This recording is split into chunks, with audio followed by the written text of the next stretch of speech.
7 scoreless, and he has not thrown 90 pitches. Johnny Cueto will take the mound in his home debut, and Johnny Cueto has pitched a shutout in his Royals home debut. There's 38,000 they haven't left yet. Welcome to Kansas City.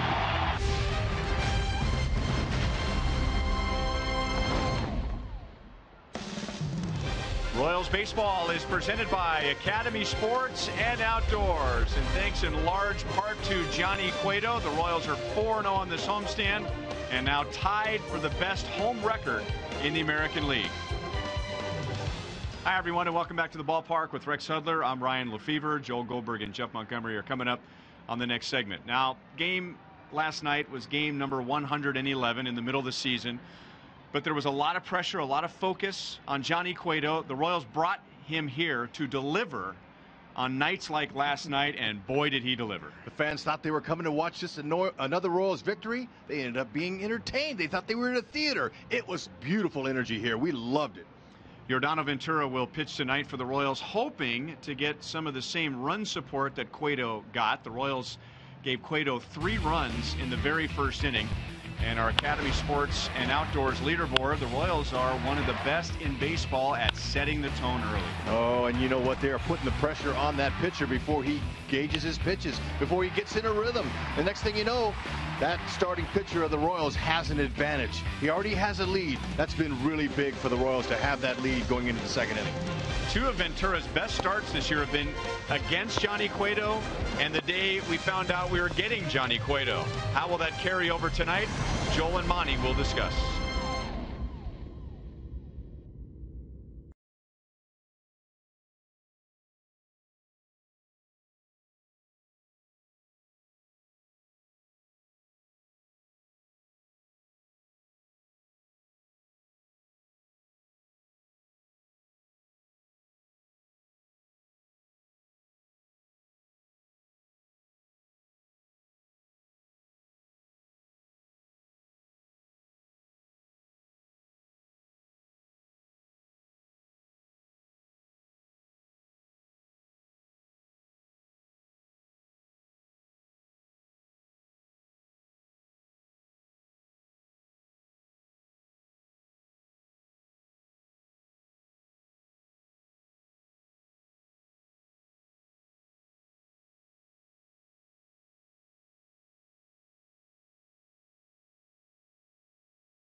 Deep right center field. Dyson is there, and game 1 goes to the first place Kansas City Royals.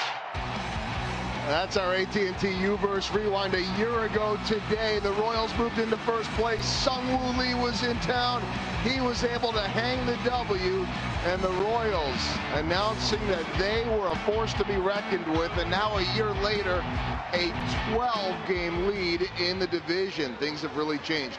Joel Goldberg alongside of Royals Hall of Famer Jeff Montgomery, and the Royals a year later have themselves an ace in Johnny Cueto. Spectacular last night. We'll get Monty's take on that in just a moment. But not only did he get the Royals the complete game win, but he is also going to be a huge influence on this rotation. Everybody feeds off it, you know. They say Johnny had his good start, my turn tomorrow to have my good start. So it just keeps everybody competitive. It keeps everybody, you know, trying to maintain a certain bit of excellence in the rotation. And he was excellent. Monty, that's gone on in baseball forever. You saw that over the years with the Royals, right? Yeah, it really did. Guys like Brett Saberhagen come to mind, David Cohn, Kevin Apier, and then last year we saw James Shields, and just the stability, and they raised the bar and the expectations for everyone else in the rotation. So tonight, Giordano needs a follow-up. Give his effort tonight. And so Giordano sees what his countryman Johnny Cueto did last night. He will try to follow in those footsteps. First pitch is coming up next.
The Missouri Lottery. Every ticket you play gives back to schools across Missouri, so play it forward with the Missouri Lottery. And by your Kansas City Chevy dealers. Visit your Kansas City area Chevy dealers for great prices on all the new 2015 vehicles today. Home sweet home. The Royals have won 6 straight at Kauffman Stadium. They have won 15 of their last 18 here, and now are tied with the Astros for the best home record in the American League. And it's still hard to believe, and yes, there are a lot of games to be played, 51 including tonight, and yet there are the Royals with a 12-game lead over the second-place Twins. No, it's very comforting and refreshing to players when they drive to the ballpark and they can breathe. You know, last season it was so tough for the Royals. They had to fight and claw every single way. Now you have the luxury of resting some guys. Jose Iglesias in the on-deck circle, back in the lineup. He'll bat second. And James McCann back in the lineup as catcher. Those two got into a shoving match the other night at Comerica Park in a game against the Boston Red Sox. All to face, pants pulled up to below the knees. Giordano Ventura, as Kia puts us in the driver's seat. Ventura trying to get his record back to 500 and get his ERA under 5. Yep, that's a lot of work for him ahead, but he's got the ability. There's no doubt about it. I love the Raleigh Sox. It's a great idea. Fastball, he'll average out at 96, top out at 98. He might even throw 100. Nice curve change, and he'll mix in some cutters. And now the Royals defensively tonight, presented by Ford. Ben Zobrist, our first look at him at second base. Folks, you can exhale because this is his 34th start at second base this season, and this is his best position and where he really grew up playing. So he should be comfortable. There is some adjustments, and he took some early infield practice, and I can guarantee you he'll get some action there, as his start at third the other day didn't get one ball hit to him. But today he's in the middle. That'll change.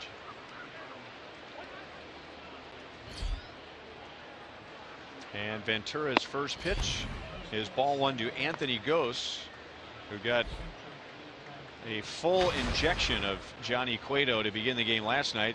Struck out on 3 pitches against Cueto, and now ahead in the count, 2 balls and no strikes. Well, that's the pitch right there that they're going to be looking for from Ventura. It's important that he's able to get his secondary pitches in early. Good movement on a fastball at 95, 2-1.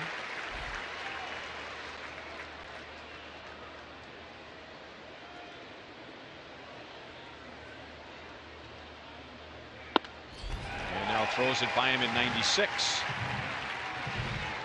I don't remember, and it doesn't mean it didn't happen, I don't remember this much movement on Yordano Ventura's fastball last year. Well, he stays on top of the seams. That really helps, because then he gets those seams he can manipulate him with the finger pressure. And when he lets that thing go, and these guys, you know, this is how they make their living, it just takes off. And with that velocity, it's tough for a hitter to square it up when it's moving out of the zone like that at that velocity. Now trying a changeup. 3-2 on Gose. It'll be the second straight start for Ventura against the Tigers. So they just saw him on Thursday. Gose having a tough time with the fastball, and that one at 97. Dave Island, his pitching coach, likes to talk about him staying within himself. And it's when a guy that's so young and throws so hard, that's really easier said than done. With Ventura, he's a competitive guy.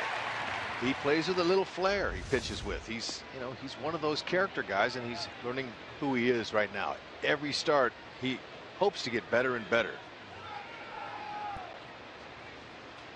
1 out to Jose Iglesias, who did not play last night. Hosmer plays the short hop. He will take it himself. You probably saw the story or the video from Friday. The Tigers were at home against the Boston Red Sox, and Jose Iglesias and Brian McCann got to it in the dugout. Well, I don't blame him. McCann, he's their next catcher and leader of the team, and he watched that, and there was no effort there hardly at all to dive for the ball, knock it down, and he said something. This happens.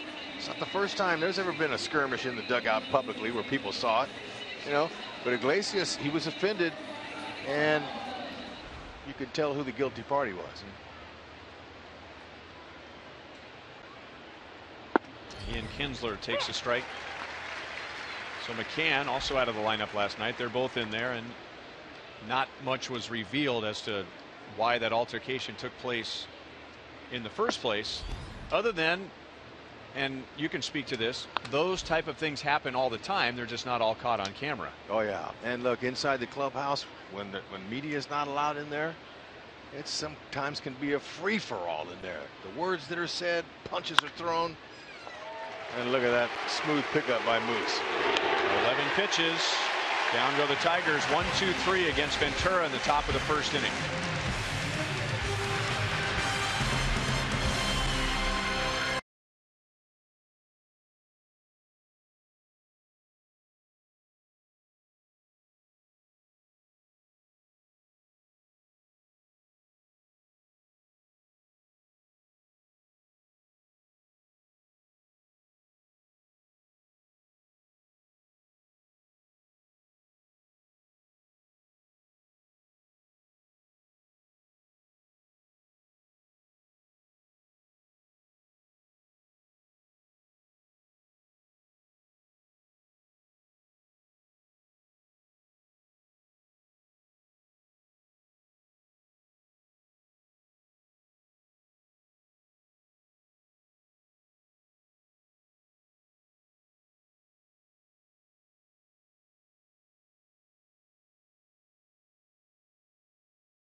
100 for the first time this year. And as Ned Yost continues to rest his regulars tonight, Omar Infante, who has not had a game off since early June. Ben Zobrist will be at second base, and Alex Rios gets the game off, so Paulo Orlando is in right. Anibal Sanchez throws a strike over the inside to Alcides Escobar. 2 pitches into the game last night. The Royals had 2 on, nobody out. And the next batter, Lorenzo Cain, got him home with a double. Shallow left center. Collins got a very late break, and he makes the play and almost collides with Iglesias. Yeah, a little tester early. He misjudged it, but you know, the young kid Tyler Collins, he's showing he's got good speed. He's aggressive in the outfield, and he took charge when Iglesias needed him to.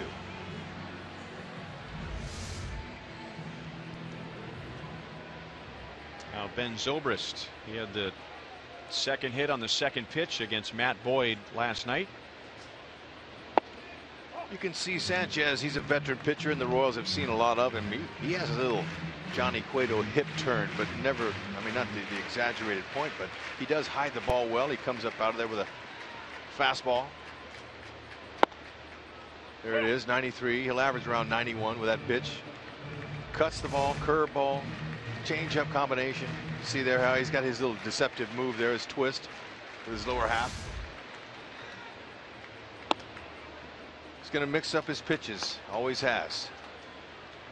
He's had his number for most of his career against the Royals, except the last 3 starts. The Royals have given him a 5.59 ERA, so they've roughed him up.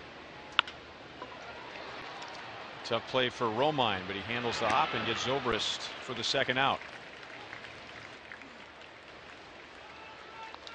Look at the Tigers defensively. And following the Royals model, this began last year when the Tigers really tried to upgrade defensively, and they're on the plus side of defensive runs saved this year. They are, and who we have highlighted, this is really a nice young ball player. Could possibly become the next Ben Zobrist. He can play anywhere in the infield, and I'm sure later he'll start going to the outfield like Zobrist did. The only thing he doesn't have the ability to do is switch hit. Slider for a strike to Lorenzo Cain. Excuse me, Romine is a switch hitter. He could become the next Zobrist because of that fact. No balls, 2 strikes.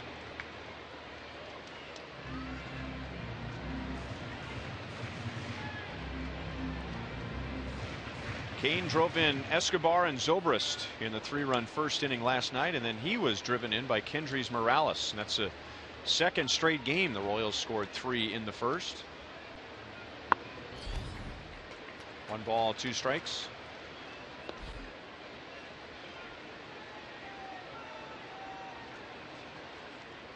To beat the Royals, you got to pitch to them. You can't throw to them because they'll beat you in that game. But if you hit your spots and you change speeds, you can be effective with them. So what makes Sanchez so dangerous against the team, because he's got 5-6 pitches. And he was a handful and then some in his first 7 starts against the Royals. Royals did next to nothing against Anibal Sanchez. Base hit center field for Cain. So he's on with 2 outs.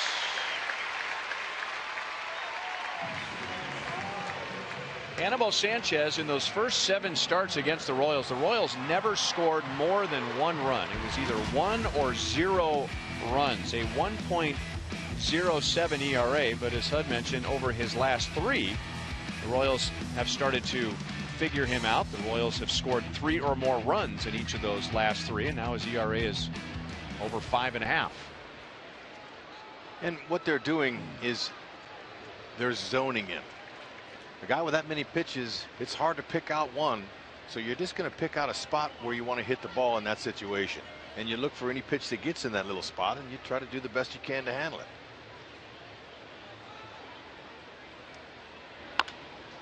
Hosmer 1 hop. That is a foul ball to Marte. A reminder as you enjoy a cold one to look forward to Miller Time later in tonight's game, brought to you by Miller Lite.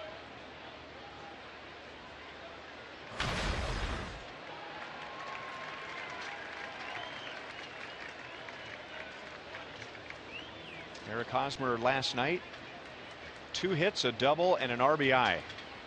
Driven in 62 this year. And that's well hit to left field, over Collins and over the wall. And the Royals have scored in the first inning again.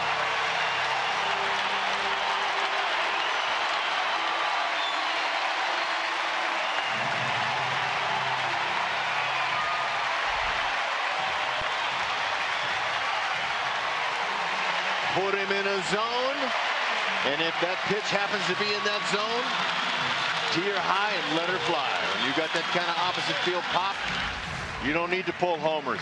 That ball was out over the middle of the plate. Haas was hit with a nice easy swing. He let the ball travel deep towards the catcher's glove. Look at that nice form there. Good stiff front leg. Didn't overstride. Perfect swing. And now Morales into left center, slicing toward Collins. That ball carried on him, and he runs it down to end the inning. The Royals are a first inning scoring machine lately, and Eric Hosmer adds to that. With 2 outs and nobody on, the Royals get a single from Kane and a 2-run home run from Hosmer.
With his 12th home run, RBI 63 and 64. Another big crowd here tonight. And now the Royals, according to our Toyota League leaders, are tied with the Astros for the best home record in the American League. They are 5th in the American League in average home attendance. And this is game number 112. I mean, that's not something that you pull out in the middle of May and go, well, we'll see how it goes the rest of the year. That's right. Victor Martinez hit 2 home runs and drove in 5 against Ventura on Thursday. Tonight, 1 pitch, 1 out on a pop-up to short. So a good start for Ventura. He's retired the first 4. We remind you to tweet your strongest fan photo. Use hashtag KCDataStrongFan. You just might see yourself in an upcoming broadcast brought to you by T-Mobile. Once again, hashtag KCDataStrongFan. Nice to see that first pitch out by Ventura. It's always going to help him with his pitch count. but for some reason this year, the second inning has been his toughest inning. He's got a 7.94 ERA in the second. And you know, it's kind of hard to explain why, but I might just go right up there to that sometimes delicate mental muscle that players have. It's the focus. It's the fastballs down the middle saying, oh, I'm invincible. You can't hit that pitch. Maybe that's the reason. And I wonder how many bad second innings were preceded by a 1-2-3 first inning. As you were saying, maybe a little overconfidence. And in fairness to Ventura, if you have a 1-2-3 first inning, in the second inning, you're facing the 4, 5, and 6 hitters. There you go. You're not facing bad hitters. You're facing good hitters. And that's another reason. 2-2 on J.D. Martinez. He had one of the 4 hits for the Tigers last night against Johnny Cueto. And the only extra base hit. Tigers never got a runner to third base last night against Cueto, who dazzled the crowd to say the least with a 4-hit shutout. No walks, 8 strikeouts. He flashed a huge smile for the crowd at the end of the game after Joel's great interview with him. The open of the show tonight was special. That was no question a historic evening last night here at the Cave. And now some hair tips. Yeah, he's working it.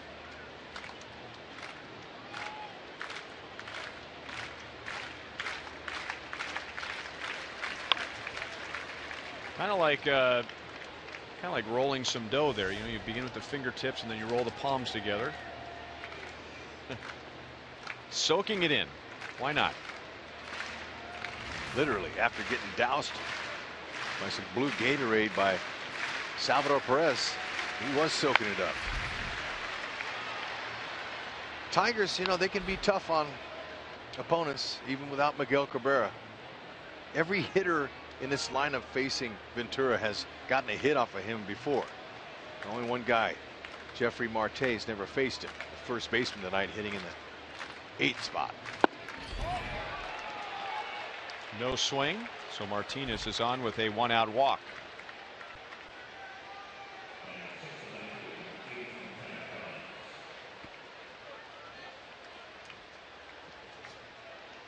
And now Tyler Collins, 0 for 4 last night.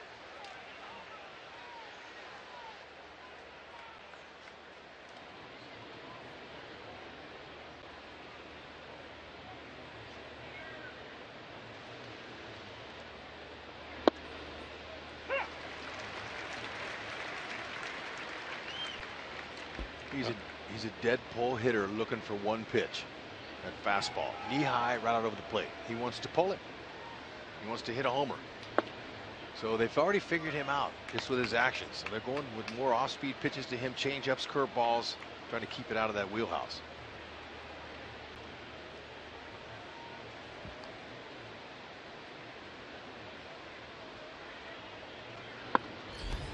Two and one.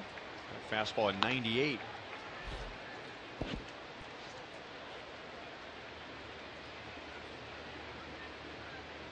If you're playing on teams like Detroit and you're a young player coming in, it's an audition.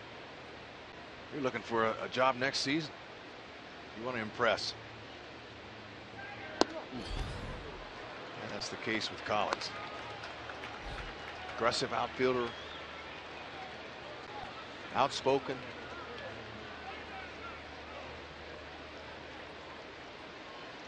Got some power, and he runs pretty well.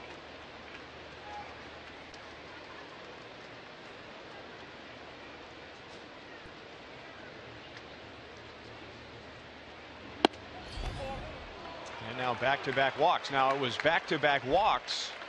If you remember Ventura's last start against the Tigers. And in that start, Ventura started with 2 scoreless innings. This was Thursday.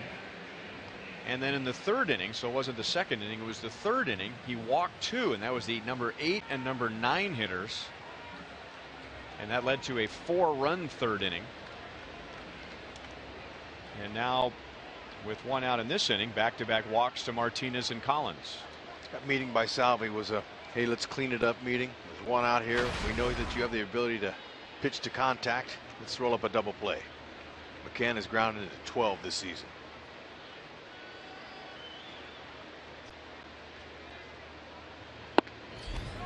Got the call. Alex Avila was behind the plate for the Tigers last night. He was 0 for 3. Ventura has induced 7 ground ball double plays this season. 0-2. That's the one there. That little two-seam running fastball in on a righty.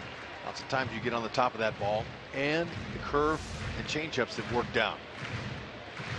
There's that movement again. It covers the outside part of the plate all the way across to the inside part. That's some great movement.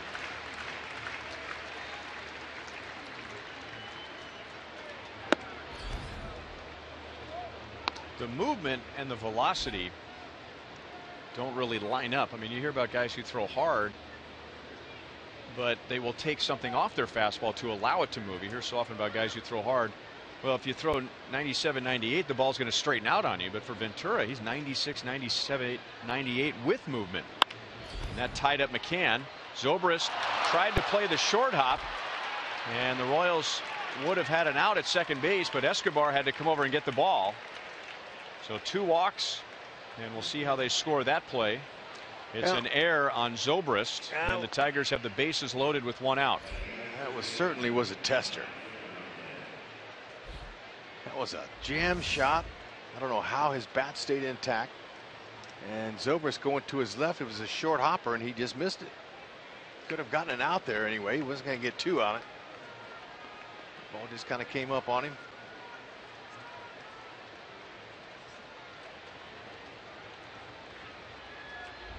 And that's an awkward play, especially your first as a Royal at second base. It's a big difference when you've played many games in the outfield, and then all of a sudden you come into the infield. That takes some adjusting. That takes a lot of work, because you're standing up tall in the outfield.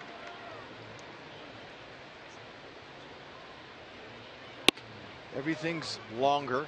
Strides are longer. You take your time with a long throwing stroke, and then when you move to the infield, you're shorter. You want to be smaller. You have to get down. You have the short, quick, choppy steps to get your range to your left and right. It's much easier after playing 10 games in the infield and moving to the outfield and playing. But coming out there to infield, it's tough. Fooled by a hard slider. 1-2 on Marte.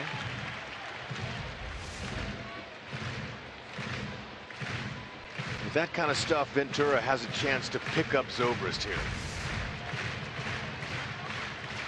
We've seen such great defense behind the Royals pitchers all year long. Once in a while, a pitcher got to pick up the defender. Got him looking. So that's one way to pick up Zobrist. He comes back with a strikeout, and now 2 down. That's exactly right. Executing when you have to.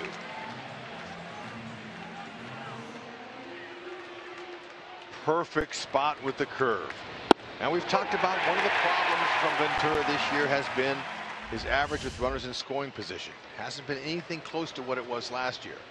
But now he's 1 out away from gaining some confidence and getting out of this inning without giving up any runs if he executes. 97 for a strike to Andrew Romine, the Tigers' number 9 hitter.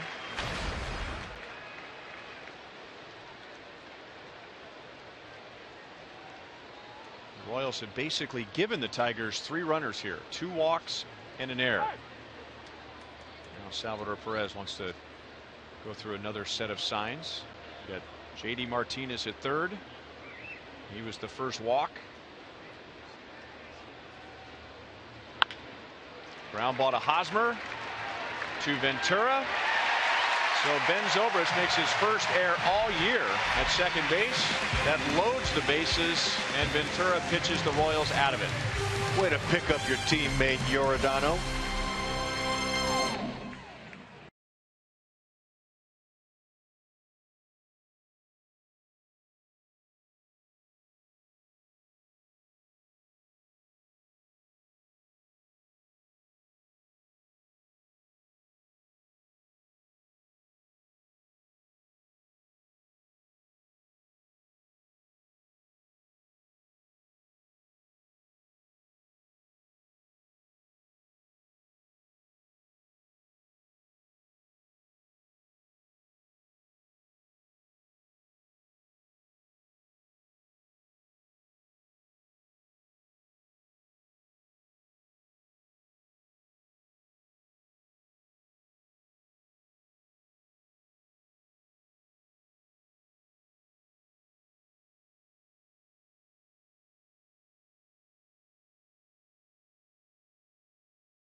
Coming up tomorrow night, another student night and local music showcase presented by Inc. Magazine. It'll feature music from Grizzly Hand. And students, you can get your $8 tickets at the box office or at Royals.com/student night. You can mingle with friends and enjoy food and drink specials in the outfield experience exclusively for you students. Well, we know those guys are happy to be here at the K, but I think they're excited about going back to school, those guys. Little tap. Sanchez thought about running to the line and will underhand over to Marte to get Mike Moustakas.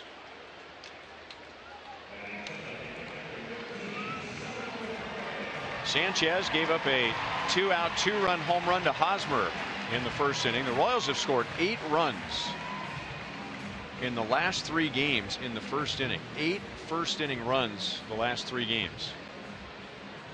Sure does help out that starting pitcher of the Royals when they do that. They go out there just like last night. Johnny Cueto had 3. It just takes the pressure off of them. Seems like it, but you know, you still got to execute. Long game ahead, and we've watched the Royals. Then usually after they score early, they've had a pattern of not scoring in the next few innings, several innings, until later in the game.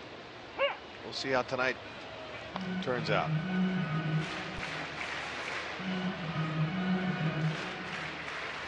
One and one to Salvador Perez. 1 for 3 with a walk last night. Changeup down and away. One more home run and Salvador Perez will tie his career high, which was set last year. And we still have 50 games to go after tonight. Back with the same pitch. 2-2.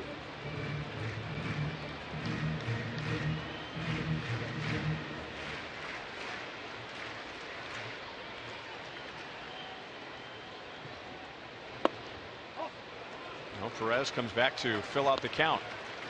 Paulo Orlando is on deck.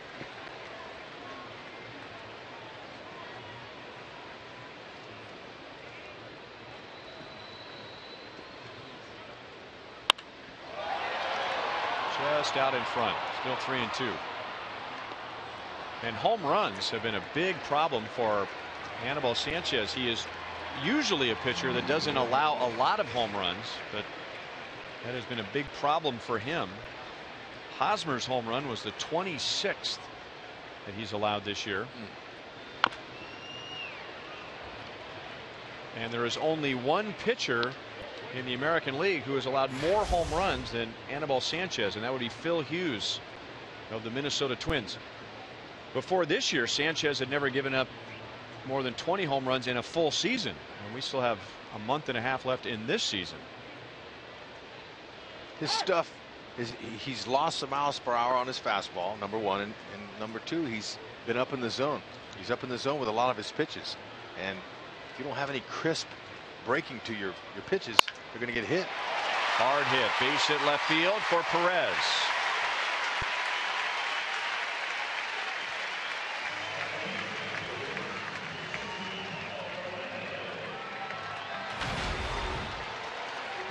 So if you're an offense and your hitting coach shows you those numbers, you look at that and you go, oh, lefties, he's been held down, pretty good average, but they're still getting him over the fence. Righties are raking him. I'm going to get this guy. So, you know, sometimes you can use the numbers as motivational factors, and vice versa. Pitcher has good numbers against you, you know, he has a little mental edge.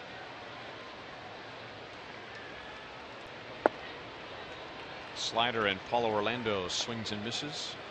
Paulo helped set up the winning run in the Sunday game against Chicago, completing the sweep. The White Sox had tied the game in the top of the 8th. Paulo Orlando's double got Alex Rios to third with 1 out, and then Infante got Rios home. And Paulo, in looking at his numbers, it's a bit shocking. He's hitting .237. It seems like he's just had a knack with the game on the line in the later innings. His ability to come through for the Royals, it just seems low, very low. 1 ball, 2 strikes. So he has saved his hits for the clutch situations. Yeah, 14 of his 37 have been for extra base hits, and they've been some big ones. And he plays a super right field. He's very aggressive. He plays every inning like it could be his last. And that's what you like. You managers love guys that give effort like that, and they're going to do anything they can to help the team win. And for him, kick-starting his second career in the big leagues. He's already got 10 full years in the minors. That's a lot of years. He just wants to help keep that smile on that man right there.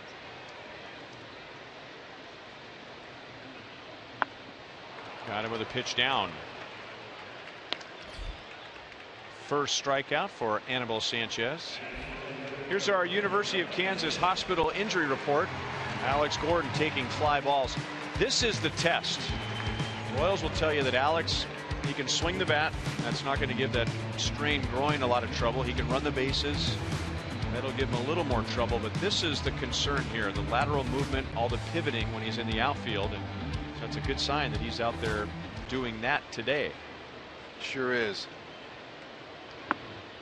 So right after that injury happened, the next day I was listening to John Smoltz on MLB Network, and Smoltz had one of those injuries in high school, and it troubled him, and he said it was a bad one because, you know, he was a multi-talented athlete, basketball, you know, he played all the sports, and the twisting and turning that's involved in baseball, you use that groin muscle a lot, and he said it bothered him a long time.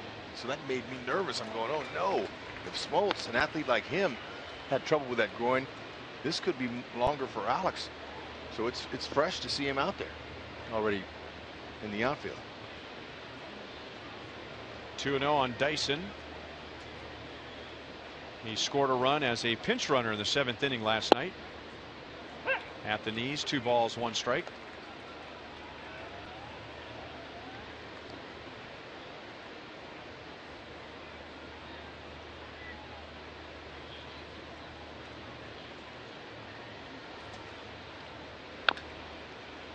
Two and two. Now, speaking of MLB Network, I mean, the Royals, they're getting attention from all over the country. They're here tonight broadcasting. And you know, whenever you see those two in this house, it's a big game. It's an important game. Jim Cott, Bob Costas. Second night in a row the Royals have been on some form of national television.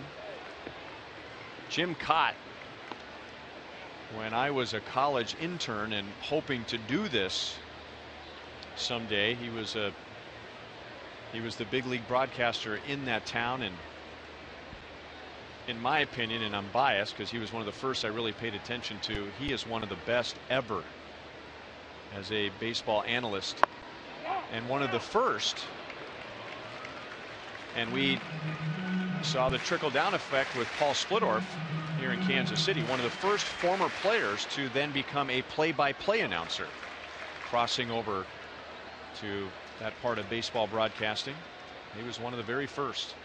Well, he's one of my heroes too, just out of respect from his long playing career and the fact that he's got Hall of Fame numbers and he's not in. That troubles me at times. That guy won 16 Gold Gloves. Sanchez strikes out Orlando and Dyson to end the bottom of the 2nd inning. 2-0 KC.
early, but a good start for Yordano Ventura with the Royals leading 2-0. We welcome in Royals Hall of Famer Jeff Montgomery.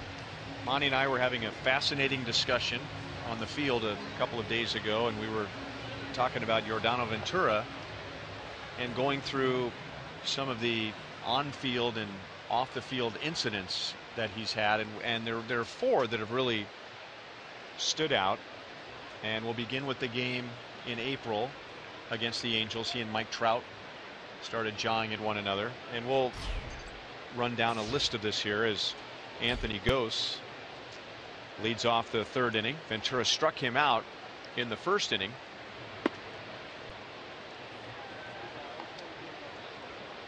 Ventura got the Tigers 1-2-3 in the 1st, then got into trouble in the 2nd inning. He walked 2.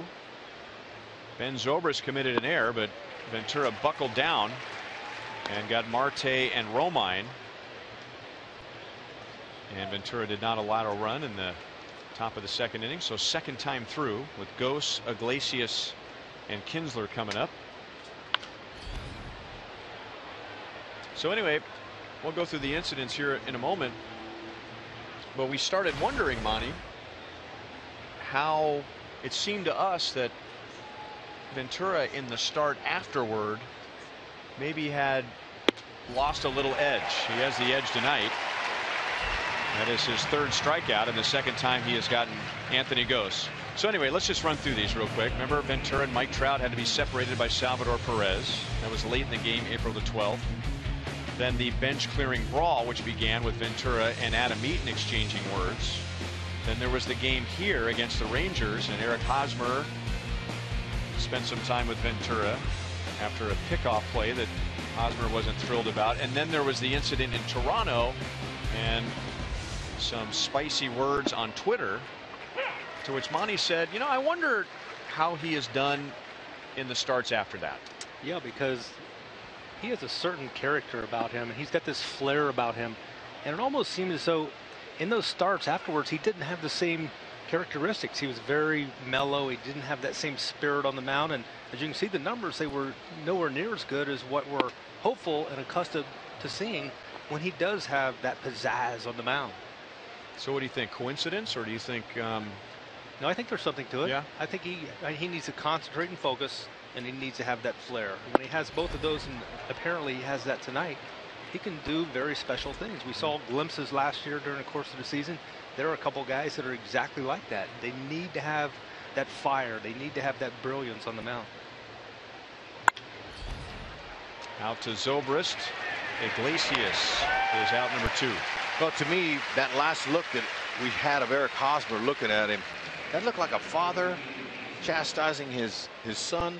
And what I'm seeing from all this is growing pains. And sometimes as parents, you look back on your kids and you're saying, oh, you're going to show all those moments? No, we don't want to see them. That's what we're seeing. We're witnessing growing pains from him. Sophomore season is a big year for players, as we know. Oftentimes very difficult to follow up what you've done that previous year, especially he did it on a huge stage last year in the World Series. So, you know, a lot of expectations. And hey, there's Johnny Cueto. Right. And a big smile from foul pole to foul pole from Johnny Cueto in the Royals dugout. The proud mentor. And I think what we've learned is that, you know, Ventura at times on the mound looks like a guy who's got an edge and doesn't really care. But I think what we've learned is he does care. He cares about what the industry is saying about him when he's had those incidents. And maybe if you and I are thinking, if our thinking is accurate, pulling back in the next start, not wanting to draw any attention to himself. Right, almost kind of going into that shell, really not being himself. And again, tonight looks much more like himself. Didn't Brett Saberhagen, after the World Series year, the next season after that, try to live up to that, and he only won 7 games and scuffled? Yeah, and he talked with Joel and I about that exact situation, saying that he put a lot of pressure on himself, and when you don't live up to it, it's easy, you know, to kind of get down on yourself. So, you know, it's a very long process. Some guys just get it immediately. We saw earlier one of the incidents involved Mike Trout. Mike Trout got it immediately, but he's a very special athlete, very unusual. And I think we got the feeling that the Royals, they want Yordano Ventura to have some pizzazz out there, right? I mean, Dave Island, that's what he talks about. when I asked him about Ventura. We just want him to be himself. We don't want him to take that edge away from him. That's who he is. But he's controlled it. He looks controlled. It's called controlled aggression. It's like his focus is better. He's executing his pitches. And believe me, Johnny Cueto and Edison Volquez are the perfect teammates for him. No doubt about that. Keep their eye on him. They talk all the time. Victor Martinez popped to short in the second inning. He gave Ventura a bad time in Detroit on Thursday, and now it's 0-2. I mean, he's executing down in the strike zone. Well, the other key is he's throwing all of his pitches. All three pitches. Fastball, throwing the changeup, and the curveball.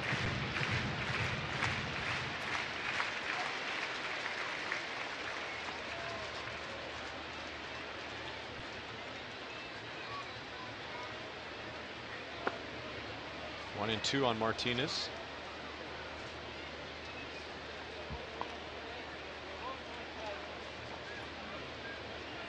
He drove in 7 last week in Detroit as the Tigers took 2 out of 3 from the Royals, and 5 of those on 2 swings against Ventura.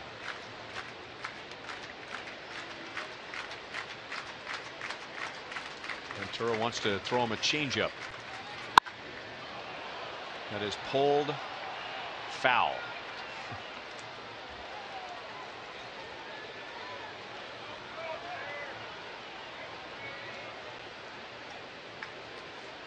Kinsler's at first base, and he was on base prior to the 2 home runs hit by Martinez. Remember, it was Kinsler who hit ground balls that could have been double plays, but beat them out. And if they had been double plays, the inning would have been over, and Martinez never would have come to the plate.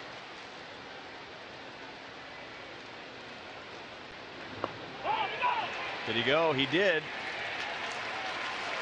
So Martinez walks out of the circle. He is automatically out. Ventura strikes out 2 in a scoreless 3rd inning, and he has 4 strikeouts in the first 3 innings. Nice execution down in the zone.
For a brain tumor, Sherry Hodges began donating platelets almost every other Sunday for the past 10 years. Platelets are used to help cancer patients, accident victims, and others with blood clotting disorders. And with a passion to help others with a similar need as their nephew, Sherry has made 144 platelet donations, and her husband Jeffrey has made 98, helping hundreds of patients who need life-saving transfusions. Sherry is sitting in the Buck O'Neil legacy seat at tonight's game. No swing.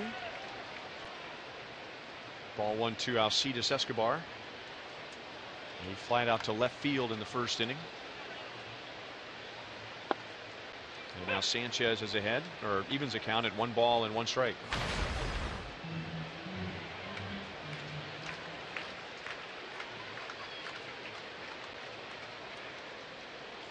Funny, we talk about Sanchez's, he's got a little Louis Tiant turn as well, but it's the same every time.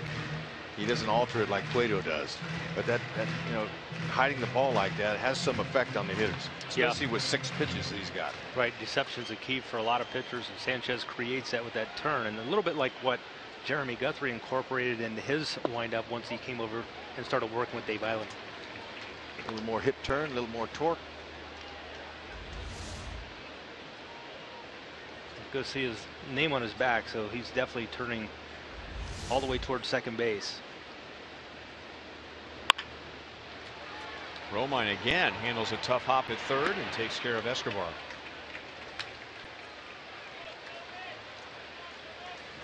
It seems like that is almost like a renaissance, that turn. More and more guys are going to that. You mentioned Guthrie, James Shields when he was here, he had that exaggerated turn.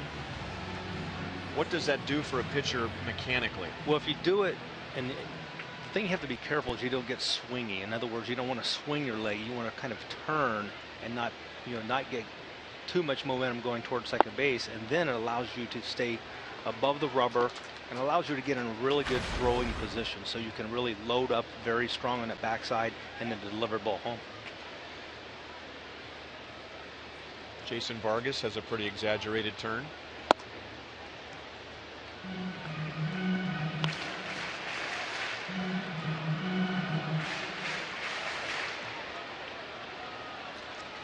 Zobrist grounded to third first time up.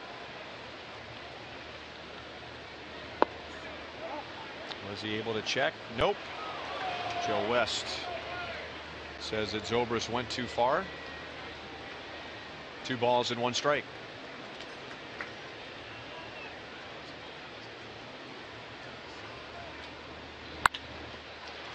On the ground to Kinsler. 2 outs. Come out to Kauffman Stadium Sunday, September 6th as we continue to celebrate Mike Sweeney and his iconic career with a limited edition Royals Hall of Fame bobblehead. The first 10,000 fans through the gates will receive this piece of history featuring the 26th inductee into the Royals Hall of Fame. Gates will open at 11:30. That's the Royals and the White Sox. And by the way, if you're planning on coming out on Saturday, that's the day that Michael will be inducted into the Royals Hall of Fame. We encourage you to come out early. It is a national game on Fox. It's on Fox Sports 1, so the Royals don't have the flexibility with the start time like they would if there was no national TV. So the game has to start at 6:10. So unfortunately, the Royals can't just move the time back and make sure everyone's in the ballpark. So if you want to be here for the induction ceremony on Saturday, get to the ballpark early. You want to be in your seat by at least 5:30. How can they start the game if Mike's still giving a speech? Well, that won't happen. Well, I'm curious to see who's going to win the mentorship essay. That's something unique. Mike being the leader that he is, I'm not surprised that he probably added that in. Lorenzo Cain singled and scored on Eric Hosmer's 2-run home run in the first inning. And he has another base hit. And will he try to stretch this into a double? He will. Collins' throw is a bit offline, and Lorenzo Cain is 2 for 2.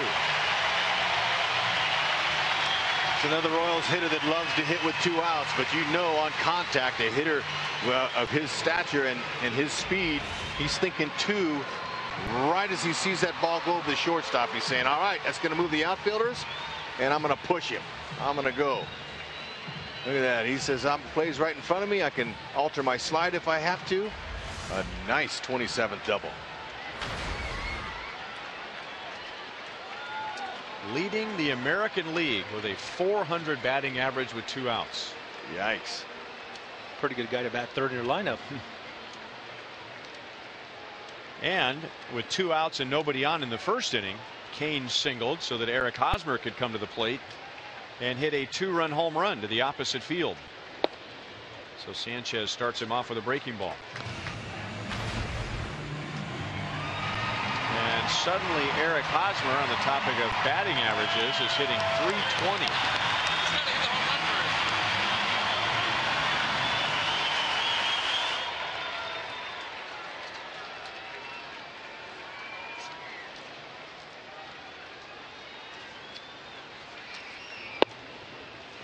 So Hosmer, he'd be competing for a batting title, perhaps. He is 4th in the league with a .320 average, and Jason Kipnis, who leads the league and is on the disabled list right now, he's only 6 points ahead of Hosmer. Should be a good race.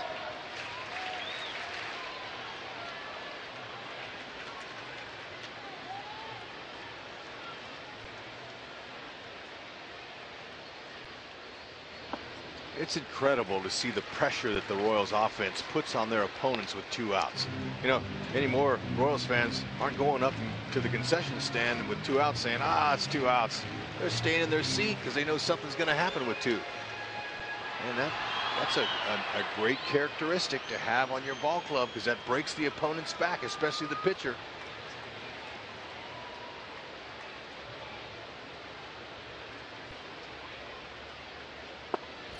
Three and one. Hutter, are you noticing his back knee in his at bat here? Eric Hosmer. I did. You know, he's doing something I haven't seen him do before. We'll have to find out why he's doing that. That back leg. He's kind of turning it in. It's almost like that Joe Morgan twitch that he had with his elbow, but he's doing it with his left knee. Jack Clark used to do that, to cock that back leg.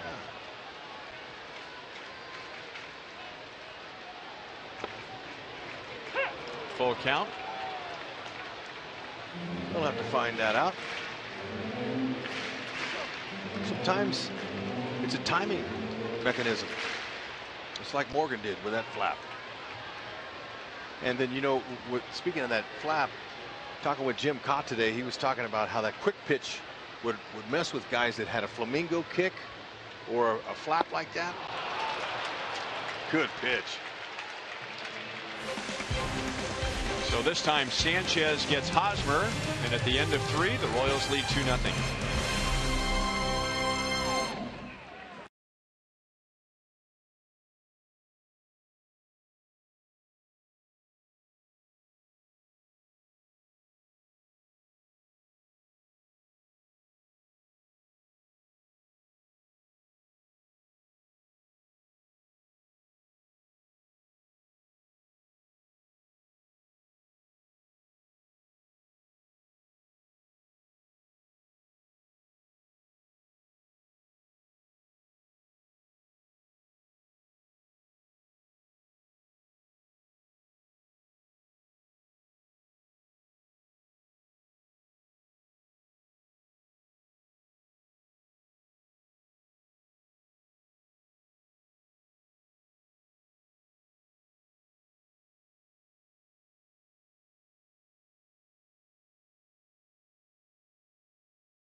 Some complaints about Johnny Cueto's delivery we see in our Mazda game break. He thought that this was illegal, complained about it to crew chief Joe West. His comments after said the way the rule reads, you're not supposed to be able to alter your motion, and Rule 8.01A in the windup position suggests that the pitch has to come without interruption or alteration. Talking to Joe West about this today, who has been around the game a long time, he said, now obviously if he did that out of the stretch, that's different. You're trying to deceive the runner, it would be a balk. But there's nothing wrong, he said, with what Johnny Cueto did. Japanese pitchers, he says, has done this forever. He remembers some older pitchers that would kind of stop to get their balance on the rubber in the middle of it. No issues whatsoever. He says some of those antics that he is doing are just for effect, trying to get into the hitters' heads, but just part of the deception. You are allowed to deceive the hitter. He said that the biggest complaint the Tigers should have had last night was all the changing of speeds that Johnny Cueto did, meaning he was very good last night, didn't do anything wrong whatsoever. I had almost 500 at-bats in Japan, and I can tell you that every pitcher I faced had some sort of deception with their delivery. Yeah, and I've seen a lot of baseball, and I've never seen an umpire call out a pitcher from the wind-up position for doing something illegal like that. Unless, as Joel was alluding to, maybe if there's a squeeze play and the pitcher, you know, tries to speed up his delivery for that reason. Right. Or a steal of home or something like that.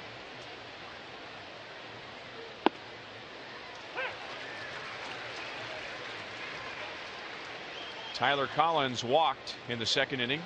Ventura has struck out 5.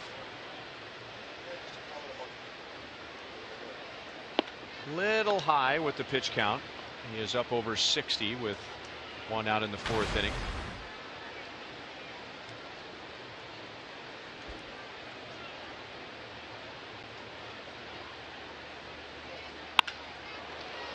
That ball slicing away from Kane.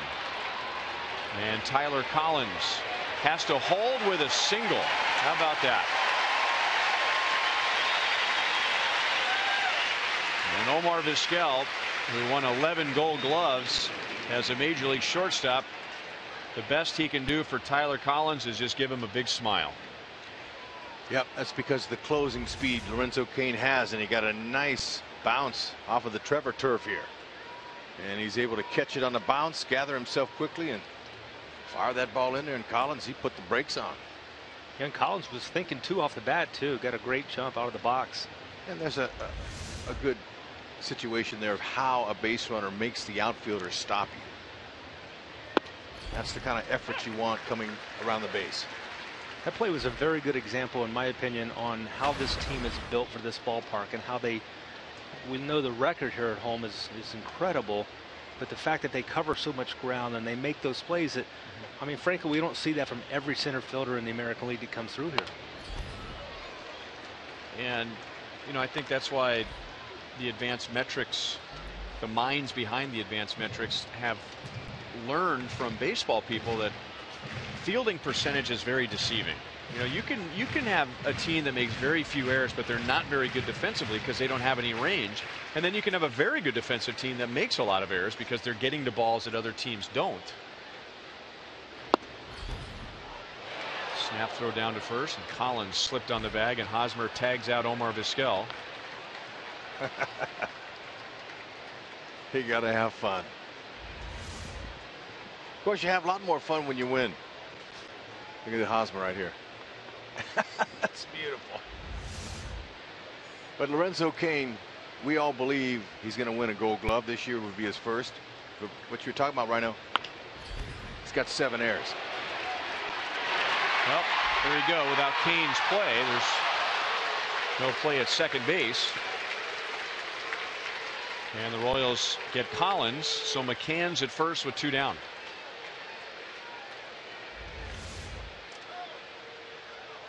Collins is aggressive.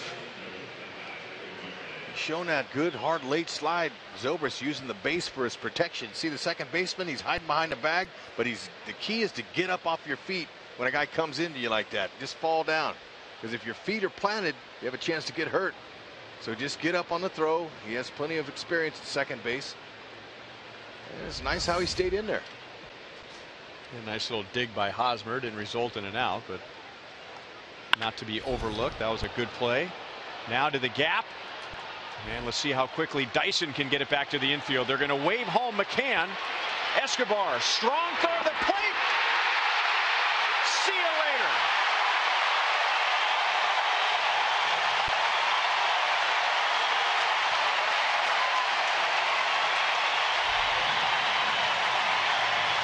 Dave Clark, third base coach for the Tigers, taking a chance.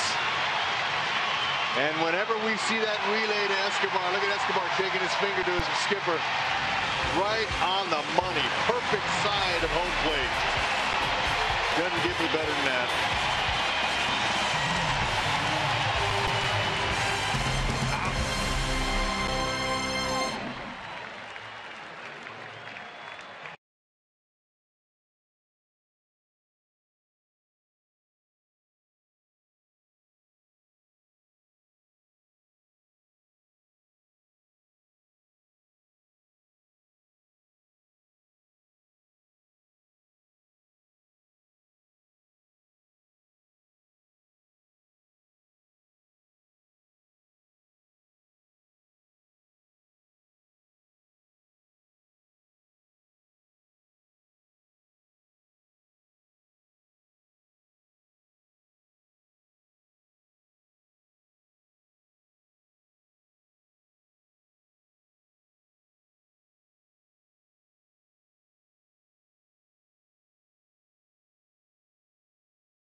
Perez, and another big play on defense. There were two big plays. Lorenzo Cain earlier in the inning. Otherwise, the Tigers would have scored a run.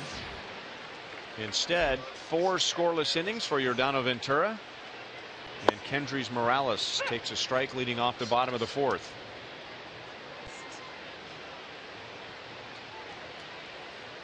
That shot coming back in. Did you see those guys shooting the bull in there with a smile on their face, laughing at each other?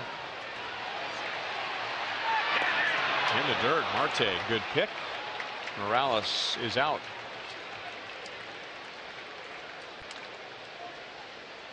When you win and you're as good as they are, it's fun. Look at these. Look at the defenders all in there, sitting there. Kane, and Hosmer, and Dyson, and Escobar sitting up there. They're all really enjoying themselves. And for Escobar, he takes every cutoff throw in the gap, right center or left center. He runs over, typically right center.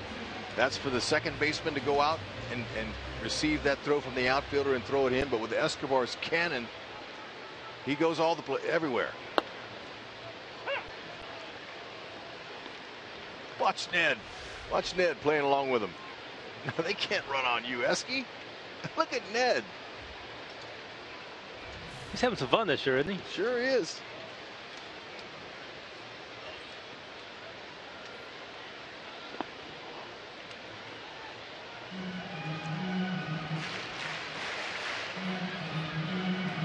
So Cain made that very good play holding Collins to a single. Otherwise, if Collins at second base, that's an easy run for the Tigers. And then Dyson making a good throw to Escobar, who then made the perfect throw to Salvador Perez.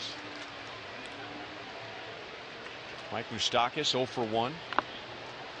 Yeah, Ryan, that play doesn't happen unless the outfielder gets it to Escobar. Yeah, one hop's okay, but on the fly like they've been doing, they know that he can get the job done. They just got to get it to him off the wall, and that's a long throw here at the K. We've shown you this before. Since 2011, when Escobar first got to the big leagues, 31 assists as the second assist. So Dyson gets an outfield assist, Escobar gets an assist, but Escobar has the second assist. 31 since 2011. That's the most among major league infielders. He has a lot to do with why Alex Gordon and other guys in the outfield have really piled up those outfield assists during their careers.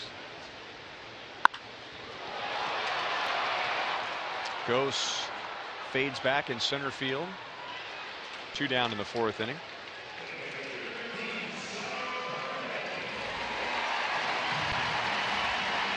So Sanchez tonight, similar to Matt Boyd last night, giving up runs in the 1st inning, and then Boyd was able to steady himself and did not allow another run the rest of the game. Sanchez gave up 2 in the 1st, and he has only allowed 2 hits since Hosmer's 2-run home run. One of those was a base hit from Salvador Perez. Salvi Perez, a dent. Why not? Everyone else is running for president.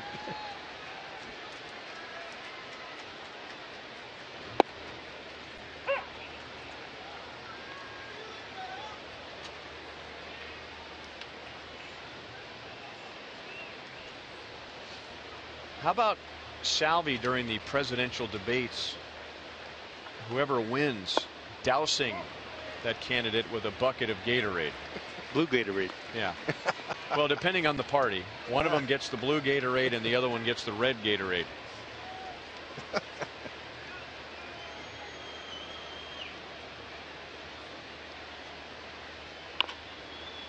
2-2.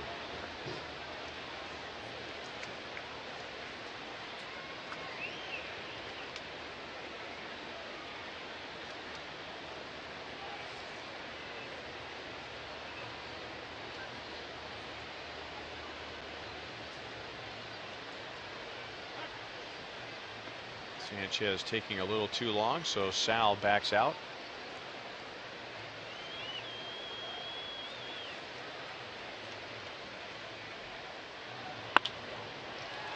Iglesias in time, inning over, and Sanchez has his first 1-2-3 inning. 2-0 Royals at the end of 4.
By Panera Bread. Avoid the lines. Order online with rapid pickup at delivery.panerabread.com. By Menards. Save big money at Menards on all your home improvement needs. And by Dodge. Find your summer of performance with great deals at the Dodge Summer Clearance Event.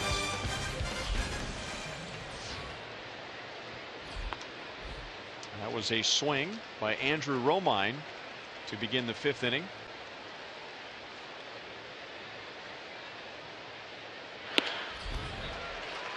No balls, 2 strikes.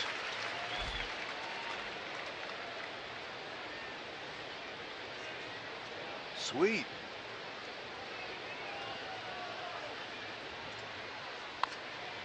Mine, does he look like he's staying in his game? Yeah, I like it.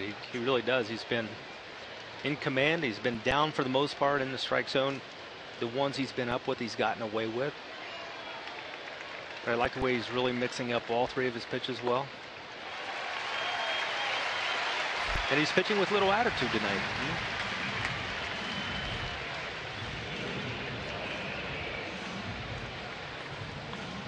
Time for our most trusted player, brought to you by the most trusted brand, Honda. Let's go back to that top of the 4th inning. Yeah, and that's a really nice job by Lorenzo King, cutting the ball off, holding him to a single. And you're going to see a spectacular play to end that inning. And what a boost that is for a pitcher when you're out there. You have a play made like this. Not only do you have to get one less out, but it saves you a run. So tremendous play, tremendous pick-me-up. You can see Giordano there in the background getting excited about it. It's a total team effort. These guys work together and they feed off of one another.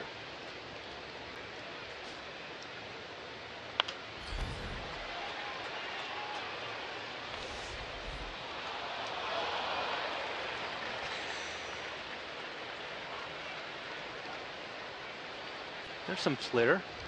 Yeah, that's a little bit of drama.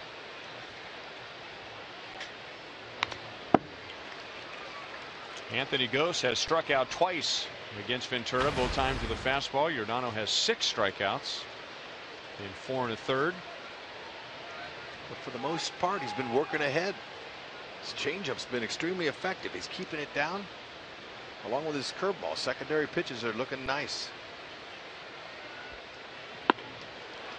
How did he lay off that one? 2-2. I think he knew he couldn't hit it. I'm gonna take my chances on this one.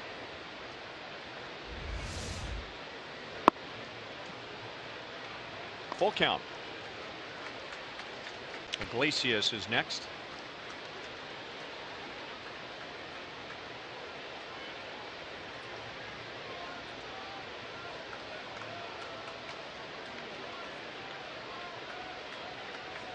He got a little eyelash in his eye. Guys throwing 96 to 98. You better make sure you have both eyes functioning. And Sal calls for a fastball. And Gose comes back and picks up a walk. That's 4 for Ventura.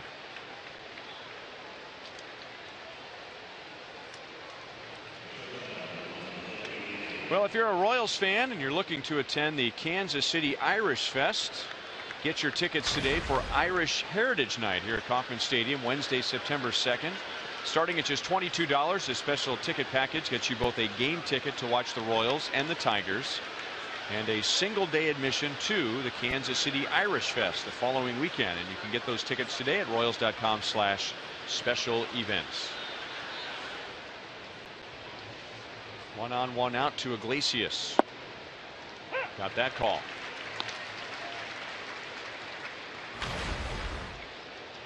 He has grounded out twice, both to the right side, once to Hosmer and once to Zobrist, who is playing at second base.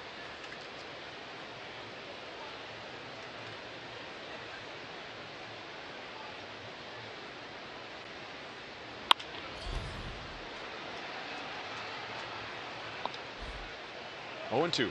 Saw Giordano go receive that ball from Salvador Perez after the foul ball by Iglesias. Not happy with himself. One of the few pitches tonight he's got up in the strike zone, but he's gotten away with some, and that was no different there.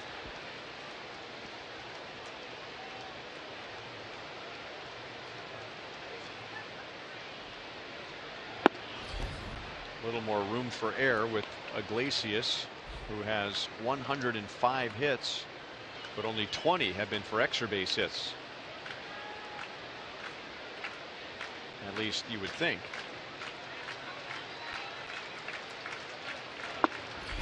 Snap throw to first. Got him. Salvador Perez guns down Anthony Gose.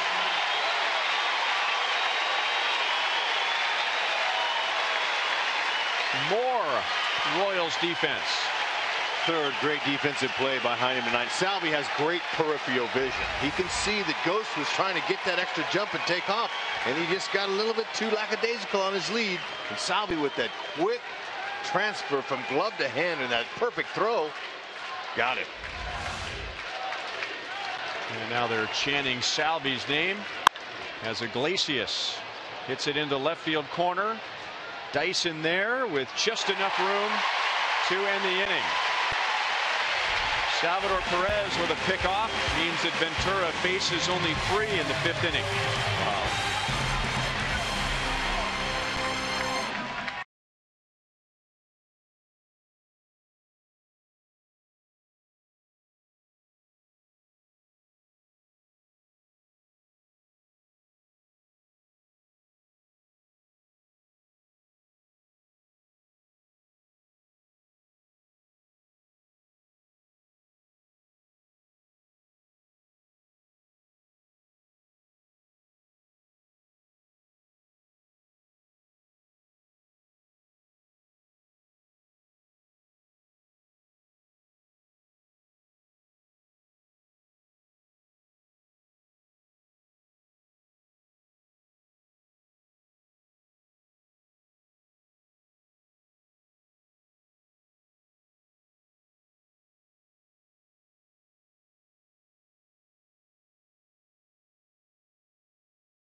Tuesday, September 22nd. Sit by your canine friend and take in an evening of Royals baseball as they host the Seattle Mariners. It's a $45 ticket package, and it includes both a human and canine game ticket, a customized Royals dog tag, and a $5 donation to the Kansas City Pet Project. Spots will fill quickly, so register today at royals.com/special events.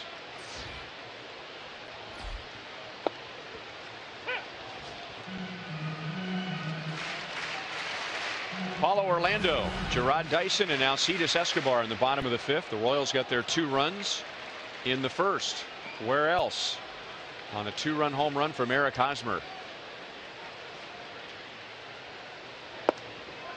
1-1. I think what that says is that the Royals are good at attacking pitchers before they get their groove, and then once the pitcher gets his groove, he usually does some pretty good work against him. He's been shutting them down in the middle innings. It's been kind of a theme of the season, hasn't it?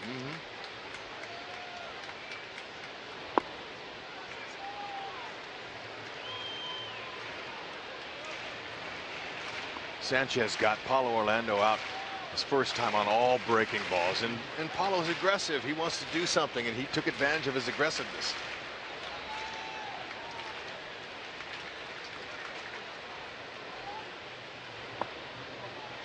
And now Paulo's ahead in the count, 3-1.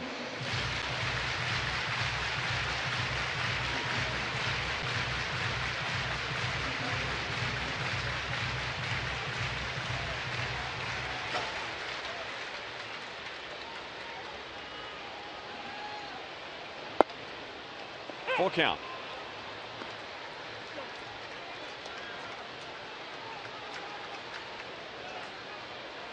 Three strikeouts, no walks so far for Sanchez in 4 innings. Base hit left center field. Ghost has to chase it deep. And Paulo Orlando is on with a leadoff double.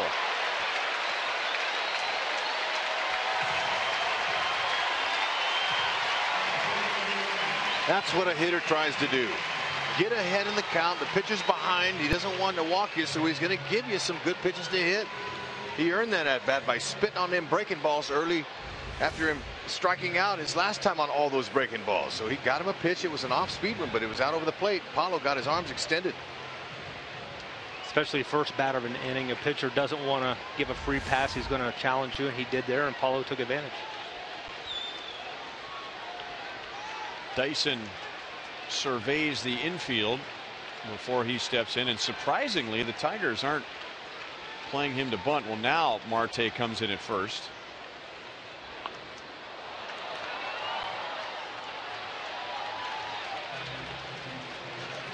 I think Marte heard some rather loud whistles coming from the third base dugout and realized he wasn't in the game, because right before Sanchez threw that pitch, he finally came in at first base. Otherwise, he's playing back on the right side, and Dyson, with an ordinary sacrifice bunt, may have had a base hit.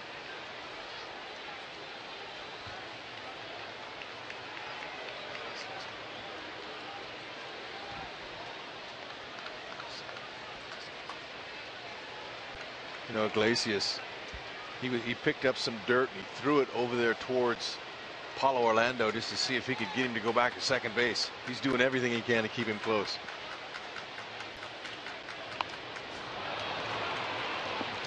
Oh, 2.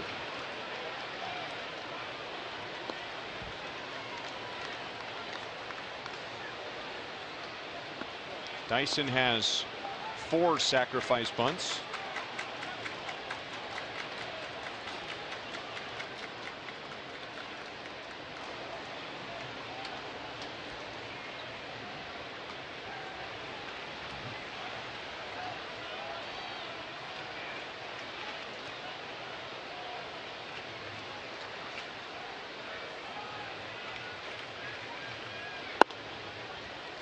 One and 2. JD Martinez in right field has 12 outfield assists. That's right up there at the top of the league. He's got a good arm. Tyler Collins in left. He's got a good throwing arm. He's got 1 assist, but he's strong arm. And Ghost has 2 in center.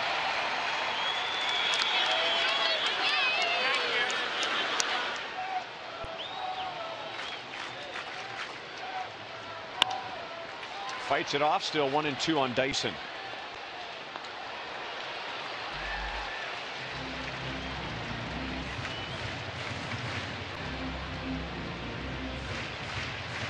Sanchez here working the fastball, mostly trying to get Dyson to try to stop him from pulling the ball to the right side, getting that runner over.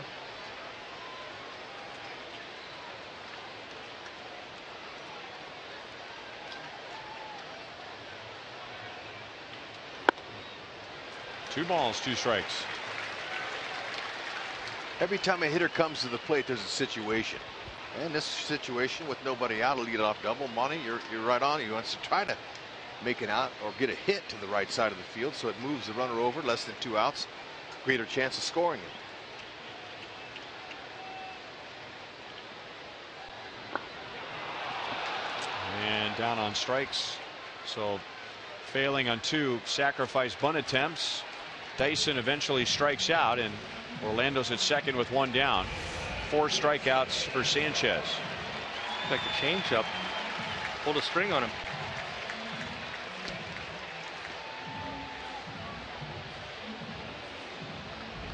Nice job by the rookie McCann to block that ball and keep it in front of him.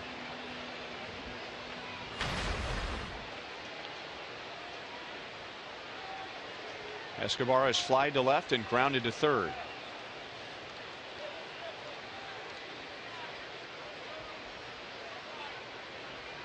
Sanchez cognizant of Orlando's speed, and Orlando might try and pick up Dyson by stealing third base. And now Kinsler moves to the middle to keep him close. Yeah, and what that does, that opens up the lane over there at second base and gives Escobar a little bit more room to hit it over there.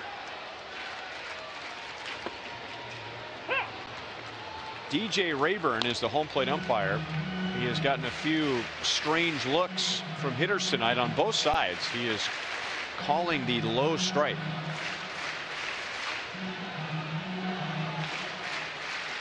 Each umpire is different. Less different since the Quest Tech and the grid. Umpires had distinct strike zones and personalities, but DJ Rayburn not afraid to call strikes at the knees and maybe a little bit below the knees. And Escobar went too far. No balls, 2 strikes. There's the deception in the windup. With that back turn, even with a runner on second base, and he got Escobar to commit on that largely because of his body and the turn and the way he was able to take something off of his motion and his throwing arm. He tricked him.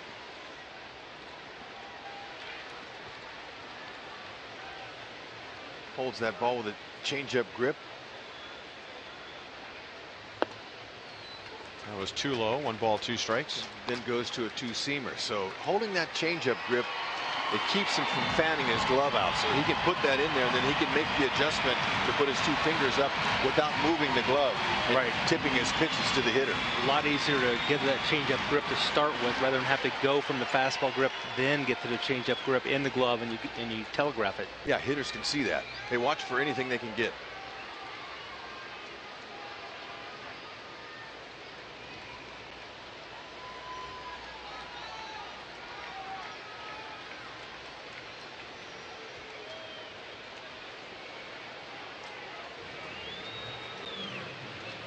McCann out to have a quick chat. We remind you the Forever Royal Fan Express is coming to Lawrence on August 15th. The Royals in Fox Sports Kansas City are offering a unique way for fans across the Midwest to come to Kauffman Stadium. Fans in designated markets have the opportunity to win a trip to the K. Go to Royals.com/FanExpress for more information.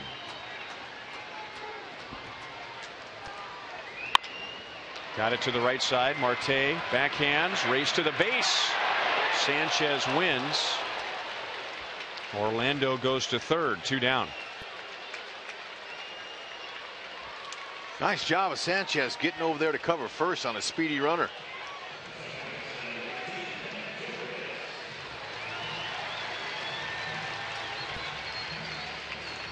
That's almost one of those in-between plays where it's going to be maybe the first base, maybe the second base, with Sanchez right off the get-go makes that break to the base.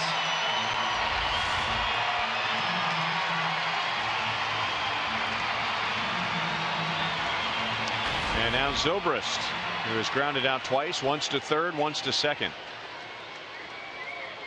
Runner at third, 2 down. Changeup blocked by McCann. Orlando opened the inning with a double. And with 1 out, went to third on the ground out by Escobar.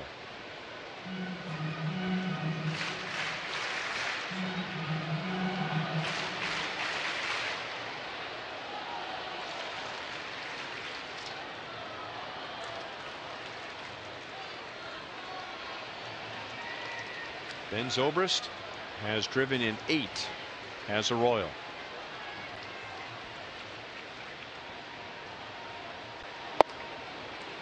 Too tight, 2-0.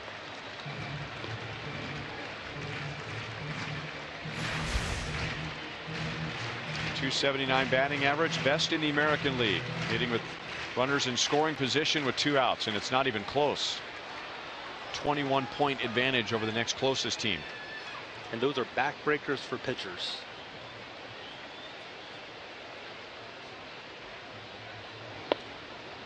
Slow breaking ball. And got the call, 2-1. One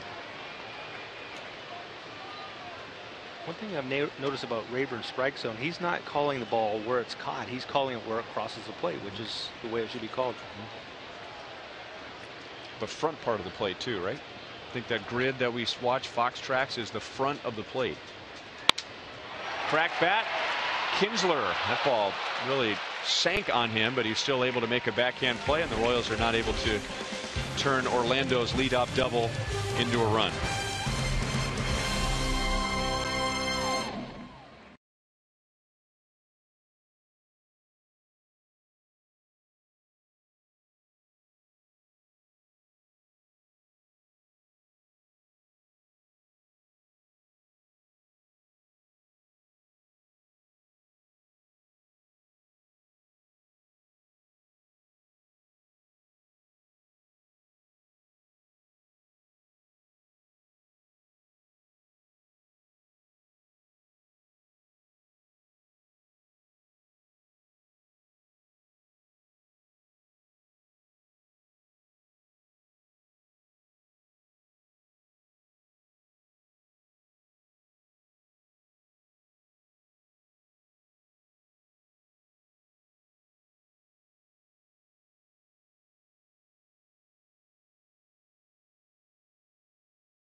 Royals baseball is brought to you by Thoroughbred Ford. For the best deals on new Ford cars and trucks, visit thoroughbredford.com. Royals are pleased to announce an exclusive ticket package that includes priority for every potential postseason game played at Kauffman Stadium. You can purchase any 10 of the remaining regular season home games, plus make a deposit for season tickets next year, and you'll receive postseason ticket priority. To take full advantage, go to royals.com/tickets or the telephone number on your screen. Ian Kinsler takes a breaking ball strike from Yordano Ventura. Kinsler has walked and grounded out to third. Tigers have 2 hits in 5 innings. Ventura has walked 4. So they haven't been completely shut down.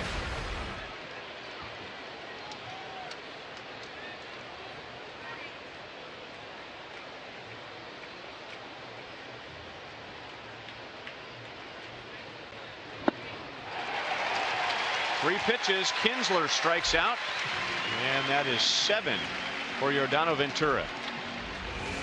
Kinsler 5 for 11, including this strikeout right here in his career. Didn't look too comfortable, did he, Monty? No, he didn't. He really set that pitch up nicely. Oof. I think it's interesting. We heard Ned Yost talking last night about how an ace and then a start like John A. Cueto made last night, raising the bar, the expectations for everyone else in that rotation. And tonight we're seeing Yordano really kind of step up a little bit. I like that. So let me hear a hitter and pitcher's perspective. I mean, these guys are trying hard every game. I mean, they're trying to pitch a shutout every game. But what is it that really motivates a player when they see their teammate, drive in 5 runs or pitch a shutout or whatever? Well, from a pitcher standpoint, you don't want to be the weak link in that chain. You want to be a guy that's going to continue to be strong, go out there and do your job. And we use the word contagious in baseball a lot. And I think that's really kind of what it boils down to. I like to say passing the baton on. We see pitchers compete amongst themselves, and just like you said, they don't want to be the guy who didn't pitch well. And so I think he's feeding off of last night, and I knew there's no way that you can duplicate that performance last night. However, Ventura, he's his own guy, and this is a really good start for him to impress his teammates. Absolutely.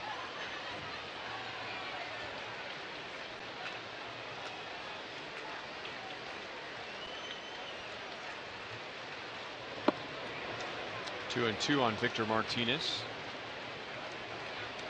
who gave Ventura a bad time on Thursday with 2 home runs. Tonight he has popped out and struck out. Let's go. Let's get it going. Remember saying do the quick pitch on him. Yeah.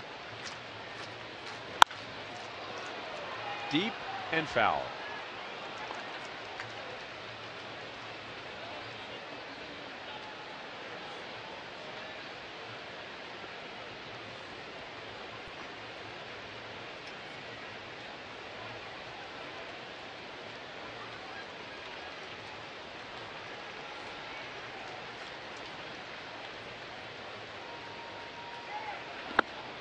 Full count.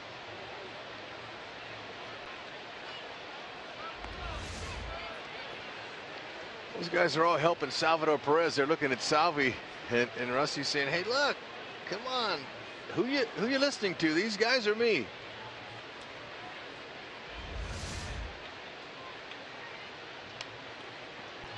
Three pretty fun-loving guys right there.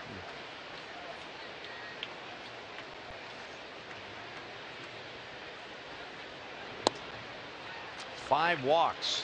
It's the one blemish on Ventura's line, and what it's done is affect his pitch count. He's at 93.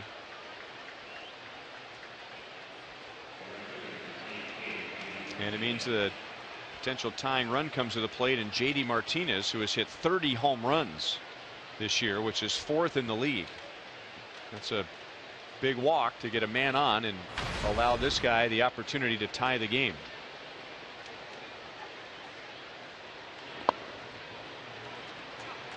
It's a very key inning for Yordan Ventura. 6th inning, going to face the 3, 4, 5 hitters in the middle part of that lineup.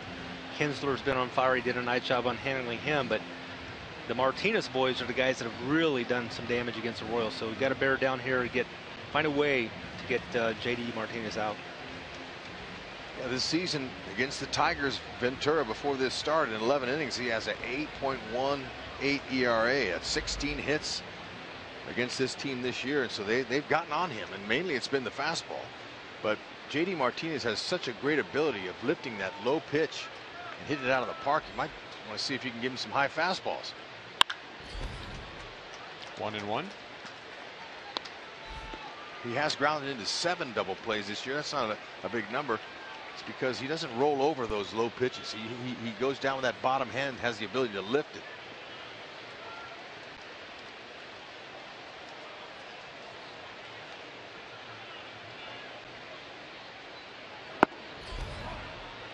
Two and one.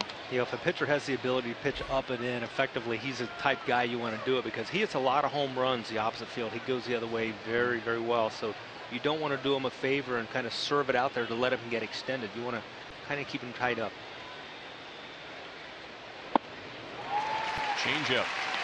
2-2.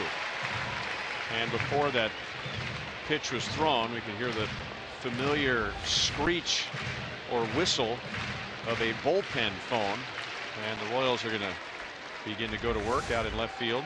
Ventura's at 97 pitches with 1 down in the 6th inning. Full count. Luke Hochevar.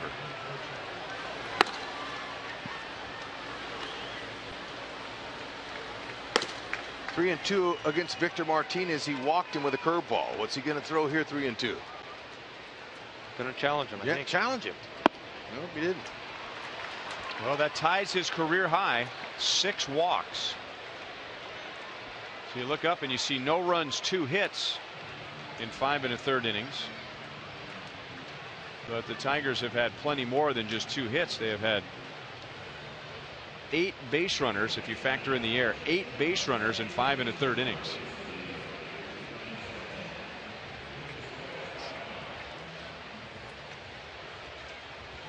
Sir Dave Allen's telling him, take a deep breaths. Gather your thoughts here.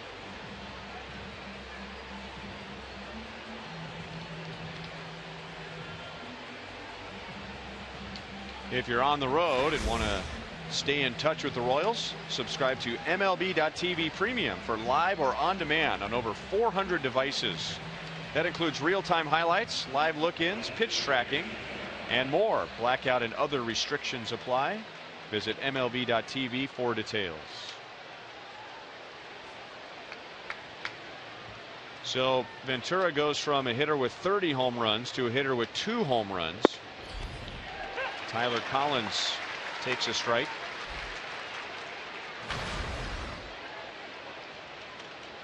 The Tigers, with all those runners tonight, would only have 1 hit with a runner on base. 1 for 6. 0-2.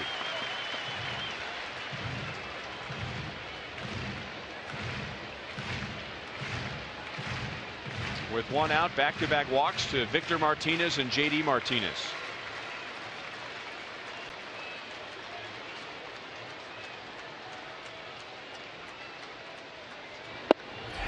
Three pitches.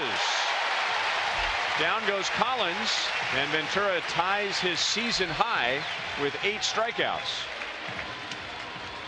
Guys, this is maybe the 3rd time in the last 5 or 6 starts that Yordan Ventura's made that Ned Yost has stuck with him in situations like this in 5th and 6th innings a game. Let him work out of his own situation. Really nice job there against Collins. Climb the ladder on him.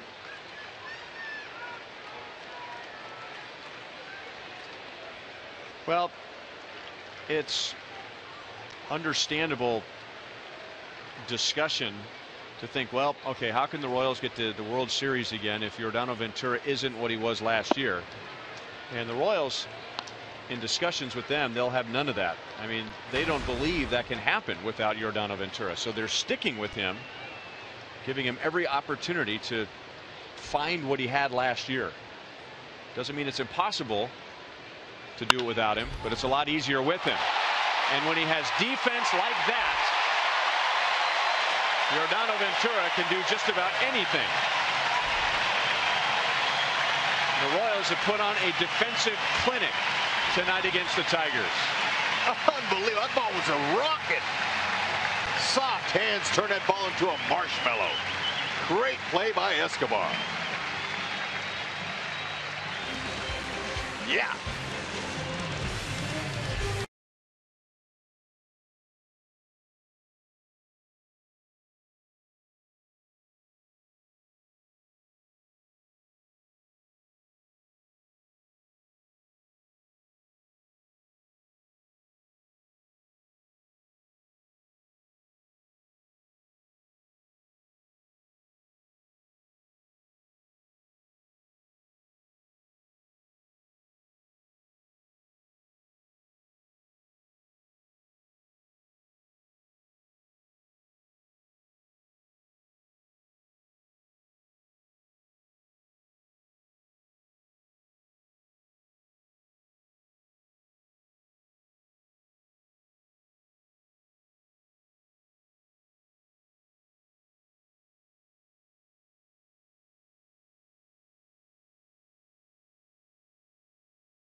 Kathleen Johnson from the Missouri side of KC. If the Royals hit a home run in this inning, Kathleen wins $2,200. If the Royals hit a grand slam out of the park, Kathleen wins $25,000 from Sonic and the Kansas City Royals. Let's welcome in Joel. Guys, we're seeing Lorenzo Cain heating up at the plate again. He can get cold for a bit. I was talking to Dale Swaim about it.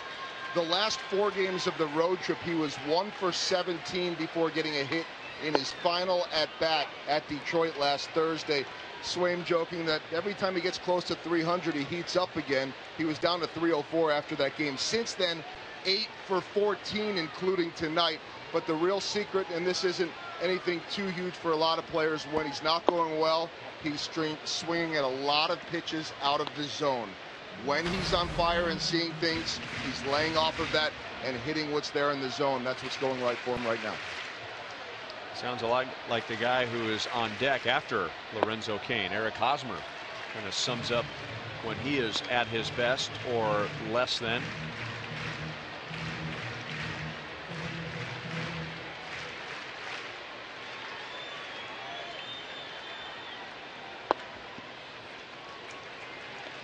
Three balls, 1 strike, and it was on a 3-1 pitch in the 3rd inning that Cain doubled to left center field. No way he throws him a fastball here, Monty. I wouldn't. Not either. I'd lean back on one. Oh, Monty! Deep into the night, up on the stairs.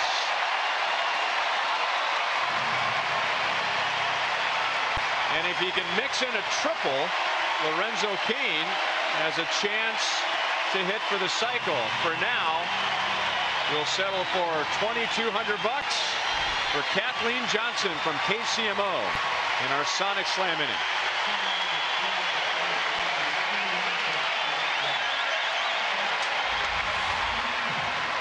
This is what you call leaning back on one.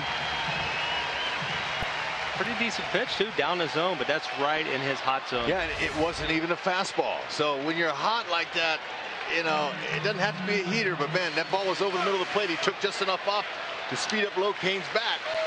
And he made a deposit way out of the cage. Hosmer tied up by Sanchez. Hosmer hit a 2-run home run in the 1st inning. He is 1 for 3. So Lorenzo Cain just continues to add to his career best numbers. Ooh. Watch Salvi jump out of that dugout. Look at him. Look at Salvador. He didn't want to walk up the stairs. That brought him out of his seat. He's never going to grow up. Let's hope not. Lorenzo Cain already with career highs in home runs scored. And we still have 50 games to go after tonight.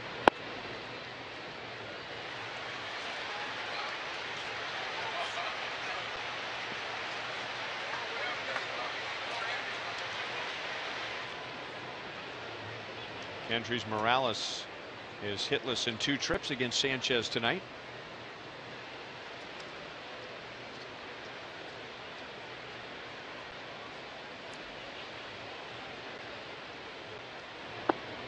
Make it 27 home runs now allowed by Anibal Sanchez, 2nd most in the American League.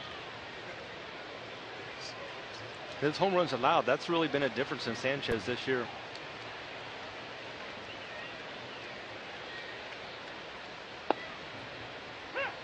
Two and 1. Never more than 20 home runs in a full season before this year, so it's a career most 27 home runs.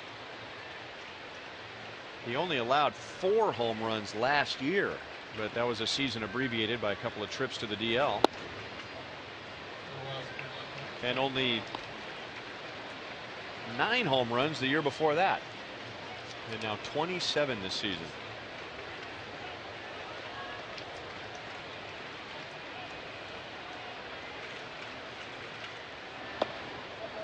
And now Morales is on, and that's the first walk given up by Sanchez. And his next pitch will be number 100.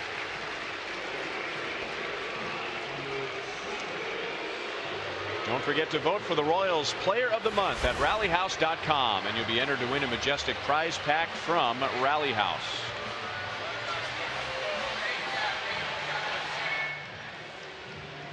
Pitching coach Jeff Jones goes to the mound, and the Tiger bullpen goes to work. Neftali Feliz.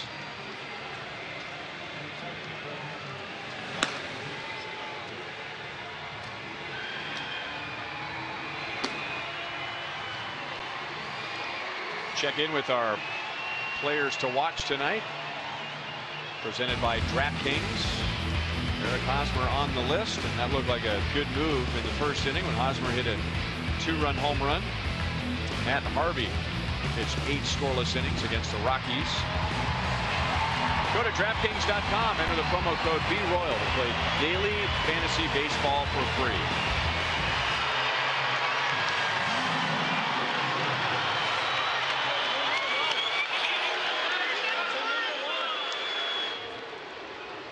And now Mike Moustakas, 0 for 2 so far tonight against Sanchez.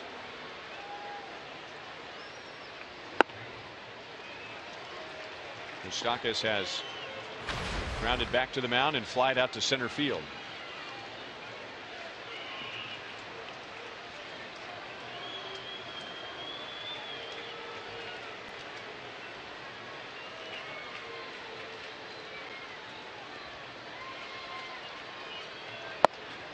Two and 0.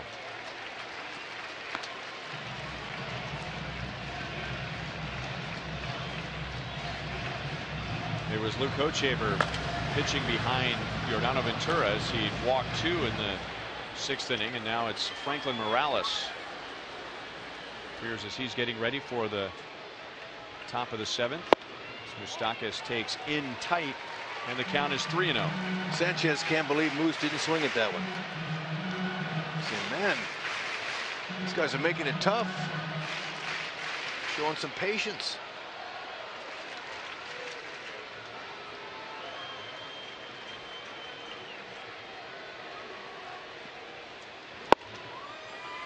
There's a strike, 3-1.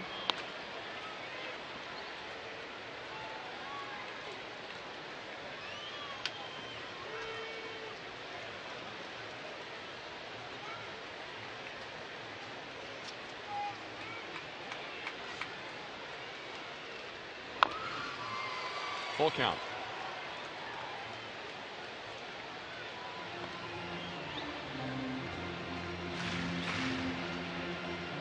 Moose's last home run, July 22nd.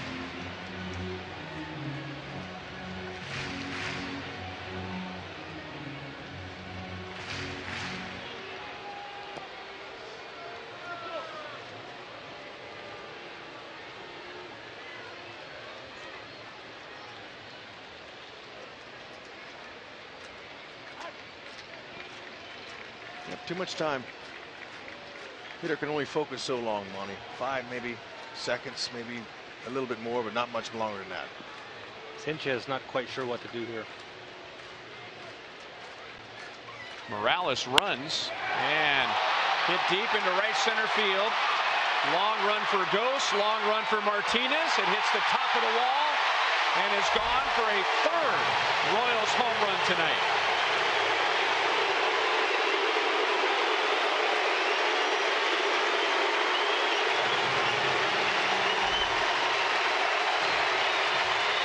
Fan is a happy fan.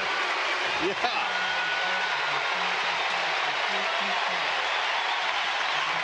That put an end to an 0 for 18 for Mike Moustakas.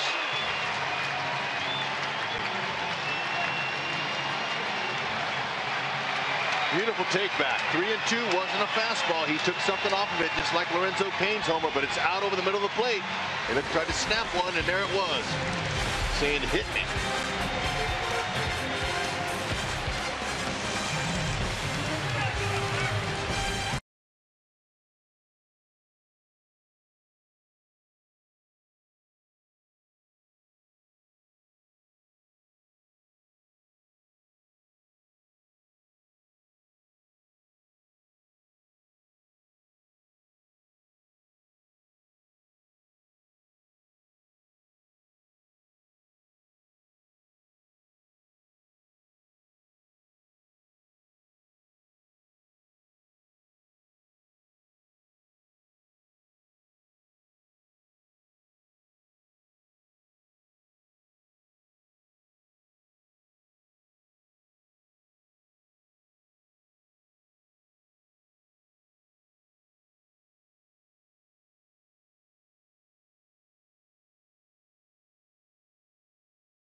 Well, congratulations again to Kathleen Johnson from KCMO. Just won another $100. So make it $2,300 in our Sonic Slam inning, thanks to a home run by Lorenzo Cain, followed by a 2-run shot by Mike Moustakas, and now Neftali Feliz is the Tigers' new pitcher with nobody on and 1 out, facing Salvador Perez.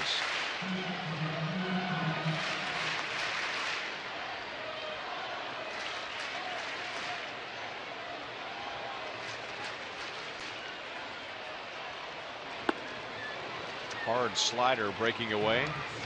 1-1 on Sal. Neftali Feliz has an ERA of over 7.5. He began this year as the Texas Rangers closer and had several successful seasons as their closer, but he was knocked out in May and eventually released. Back with another slider. 1-2 on Salvador Perez. He's got a good fastball, mid-90s or better at times.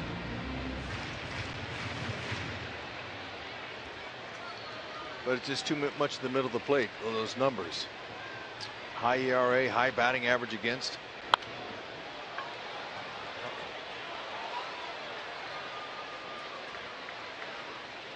Sal's been having a lot of trouble with that left hand.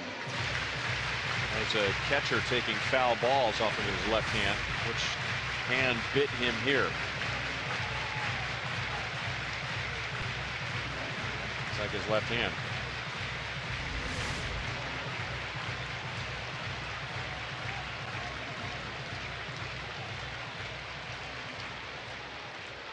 Now Ned Yost and Nick Kenny are concerned.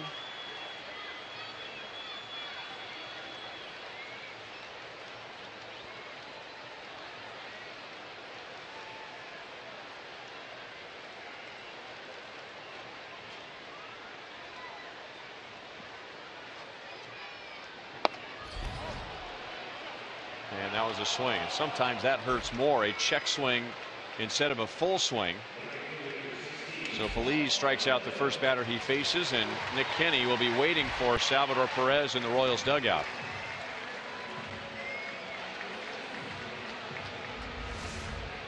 Well, his pinky finger on his bottom hand is over the knob, but still it's hard to tell what's going on with that hand. You know, we've been seeing him get foul tips off his thumb and off the end of his glove, and you never know.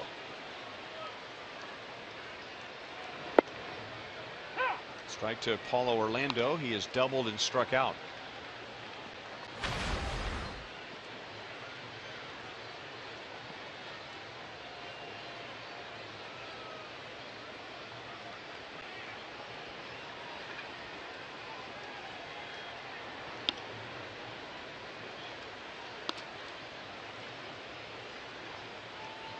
Wouldn't be surprised to see Drew Gutierrez come out for the next inning. We're going to see a pitching change. Looks like Yordano Ventura is done for the night, as Franklin Morales continues to throw in the bullpen.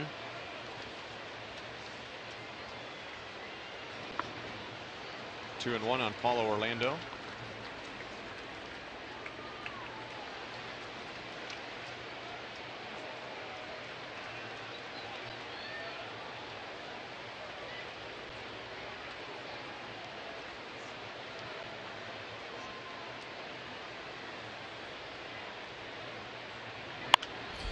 Two and two.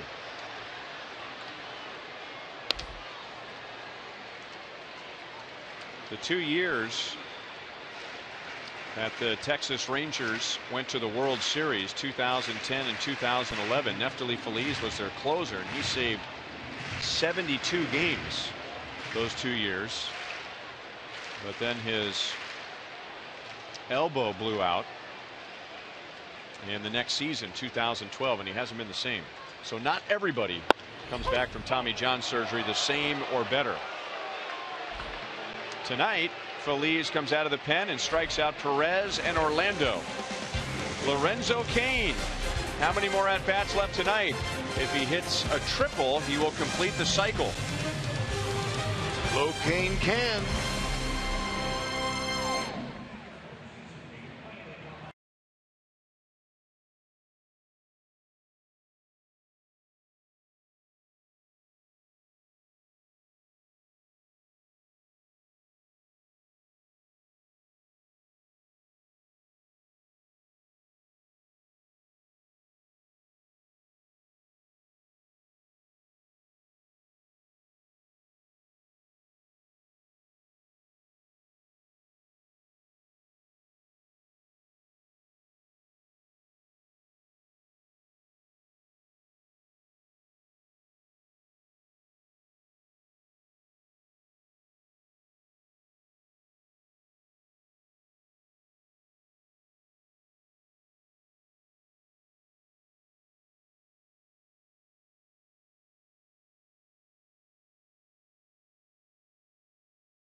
Royals baseball is brought to you by AT&T Uverse high-speed internet. The Uverse revolves around you. Call 1-800-PIC-ATT.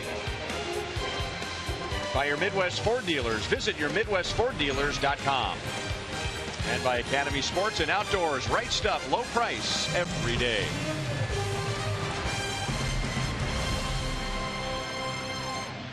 Another huge crowd watching tonight. A Tuesday night. School right around the corner. And the Royals with a 5-0 lead against the Tigers. Yordano Ventura goes 6 scoreless, worked around 6 walks, which ties a career high. Now here comes the bullpen, fresh after the shutout from Johnny Cueto last night, and Franklin Morales will get the top of the 7th inning. Let's close the book on Yordano Ventura. The 6 walks stand out. They didn't turn into runs, but what did you see that goes beyond the line score from Ventura tonight, maybe taking a step forward? I thought he missed down for the most part during the evening. He wasn't up in that strike zone. Like when he was having trouble, especially when pitching from the stretch, it seemed like he was up, and there's going to be likely a lead-off double. We'll see what kind of throw we get from Dyson. Marte just barely got in there. But I thought he was very good on the mound. He didn't let anything rattle him tonight. He uses defense, which is unusual to get the kind of defense that he got tonight when you give up 6 walks. But I thought overall, got to be happy with what you saw from Yordano. And when he was throwing strikes, 2 hits. That's it. Secondary pitches were good for him. Really were. That accounts for the strikeouts, a lot of them. Great throw by Dyson. He wants to take a look at it now. See, Gerard Dyson, he closed on that ball down the line so quickly and got a perfect carom off that side wall. Sometimes as a fielder, you're going to go to that wall, you're going to guess on where it's going to bounce, and he guessed just right. Let's see. Okay, his foot's on it, but did he come off of it? Sure looked like it there.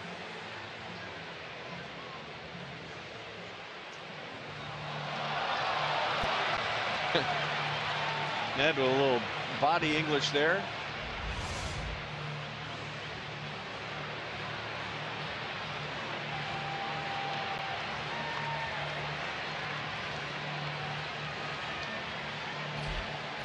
See how long Zobrist just leaves that tag on him. That's going to be the key. What, did he keep it on him long enough when he comes off? Now it's on him here, here, here.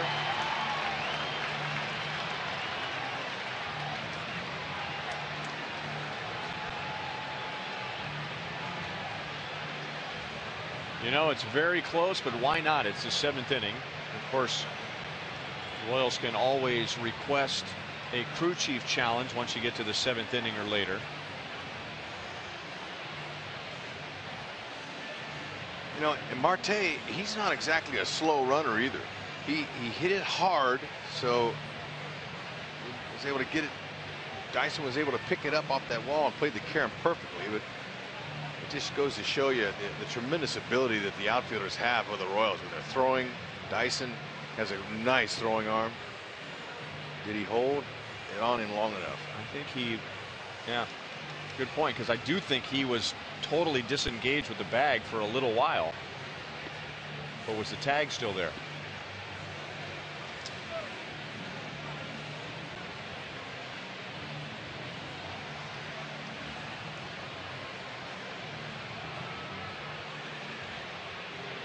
Kerwin Danley just popping the sunflower seeds in casually, saying, hey, we'll be patient, we'll listen.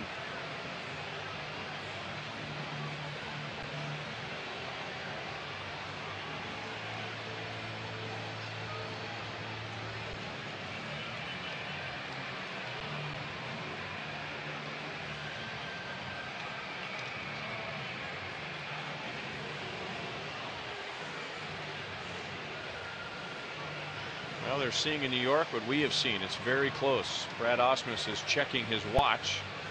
He is Dartmouth educated, so I'm sure he knows that the league has always hoped for 90 seconds or less with a challenge. He might even have the stopwatch going. keeping his own tabs on how long it takes to review.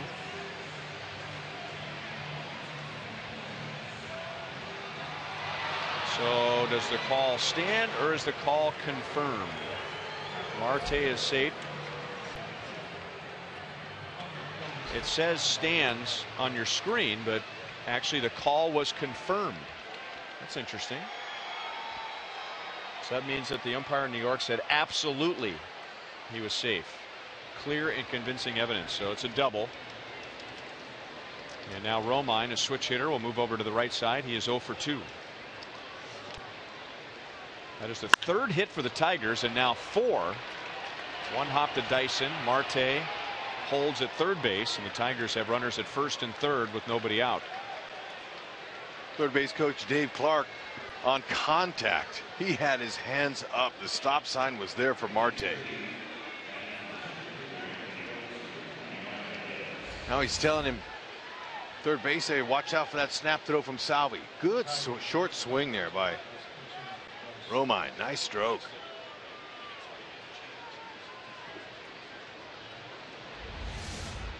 And now Rajai Davis is going to bat for Anthony Gose, who's a left-hand batter. Davis out of the starting lineup the last 2 nights and bats with runners at first and third, nobody out. Kane gets behind it. Marte tags, and with a 5-0 lead, Kane will go to second base. So Davis comes off the bench. He gets a sacrifice fly, and it's a 5-1 game.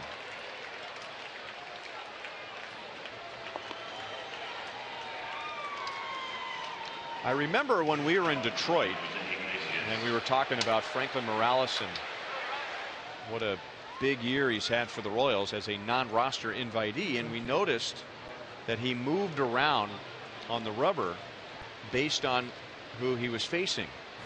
Right-hand batter versus a left-hand batter, and I got a chance to talk to him about that.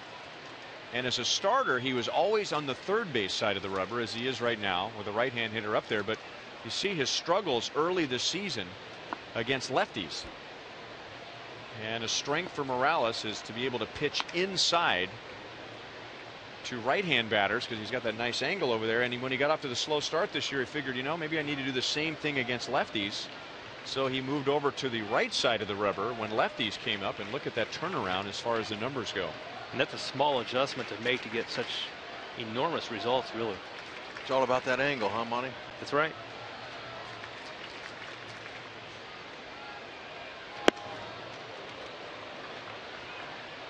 Two 2-0 on Iglesias. He is 0 for 3. I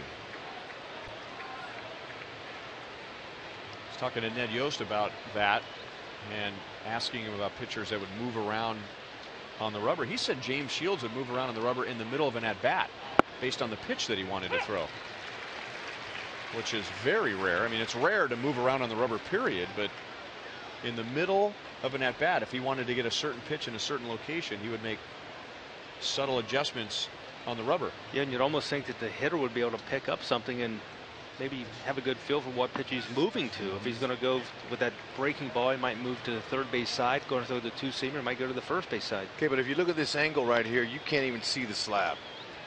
So hitters, they're not too concerned about that. Now, if they could pick that up, they would on certain pitches if he moved. But you could see, there's hitter can't on his level down there on the field. He can't even see where he's standing. Well, but look, I mean, can you pick where second base is in relation to? Yeah.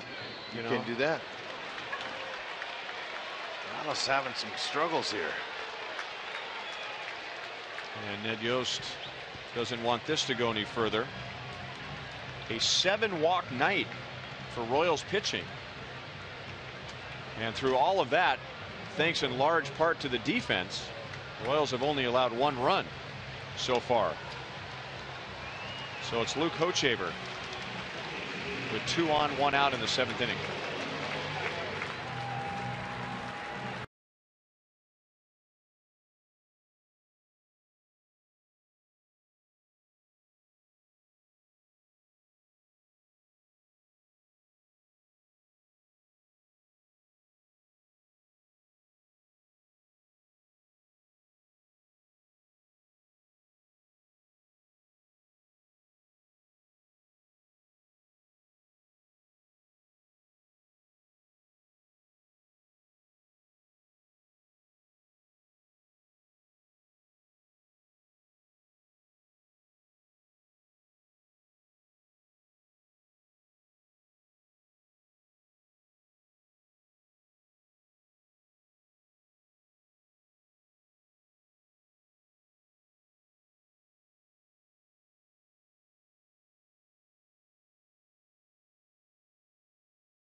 5-1 Royals. Tigers have 2 on, 1 out. As we promised earlier in the game, we have selected the Data Strong fan photo of the game.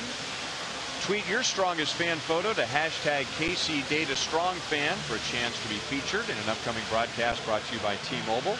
And tonight we thank Carrie.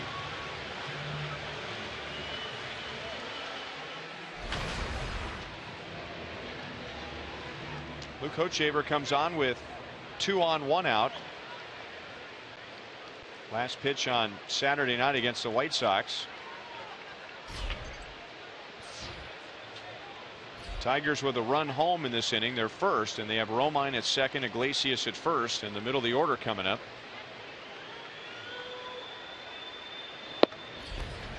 .95 over the outside to Ian Kinsler.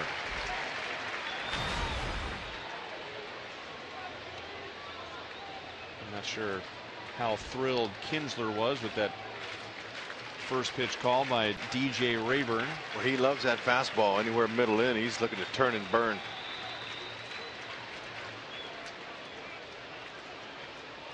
Runners go, and that's hit well into right center field. Long run, Paulo Orlando. He's got it.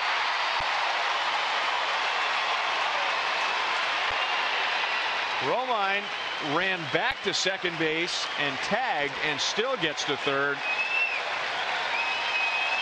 And the Royals have a big pile of defensive gems tonight. Oh, that deserves a standing O. That ball on contact, Kinsler looked like he had an opposite field extra base hit. Paulo Orlando showing that speed. And we talked about the energy and how he plays like his hair on fire. He covers a lot of ground here. Boy, perfect angle. He didn't loop his angle. He went right to it. He took one peek to see where Locane was. Boy, long strides. And there's a former track star for you.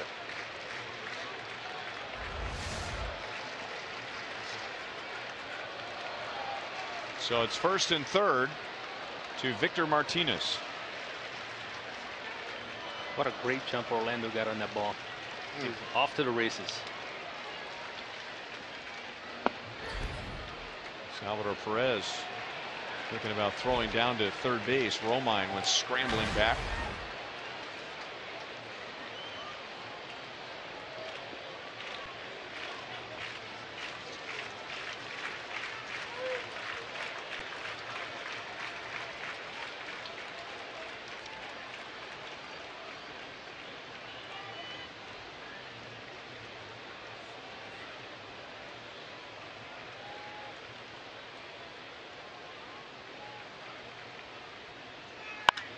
Popped up. If it comes down, and we don't know for sure, Moustakas will make the play.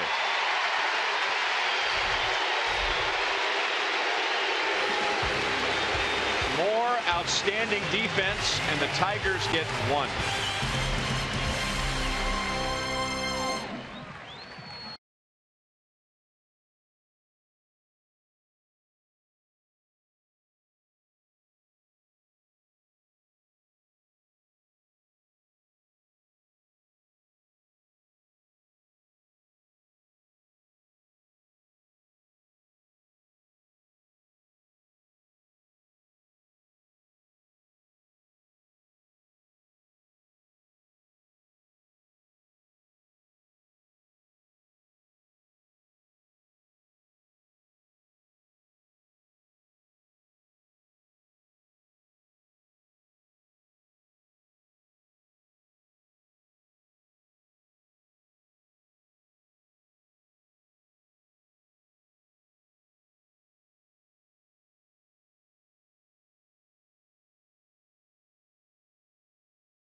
bottom of the 7th. Panera takes us around the league. Toronto doubling up Oakland. Will they ever lose? Of course they will at some point. New York 4-4 in extras. Texas leading Minnesota. LA trailing Chicago. Our Mazda game break takes us to Target Field. Kyle Gibson on the hill. Elvis Andrews says goodbye. 2-0 Rangers lead. So yes, the Royals could add to their lead after the game. A lot to talk about. We'll hear more from Monty on your Donald Ventura's performance. Not a lot of hits, a lot of strikeouts and walks. Ned Yost, player reaction, and a bit of a home run derby for the Royals tonight. Do you have enough segments to play all the great defensive plays tonight? We always have enough segments for that. That is a consistent segment every single night. Better believe it. They never take a day off.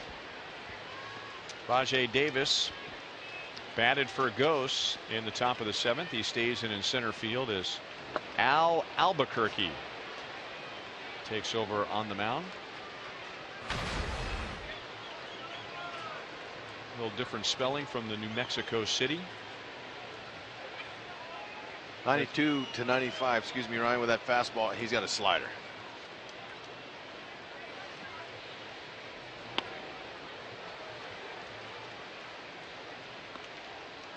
He is not very big, and he has a long name. So it's like the St. Louis arch of letters, going from the middle of the 6 all the way around to the middle of the 2. 3-2 on Dyson.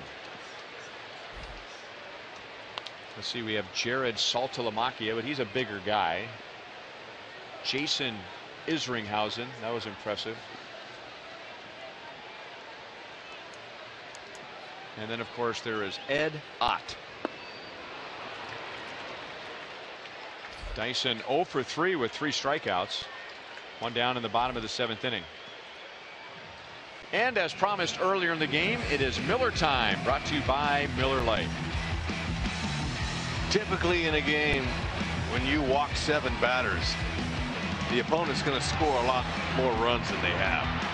But it's because of this airtight defense on the relays, on the pickoffs, on the straight routes, the energy, the hands. I mean, it just never stops. All these performers out here defensively for the Royals make the highlight reel every night.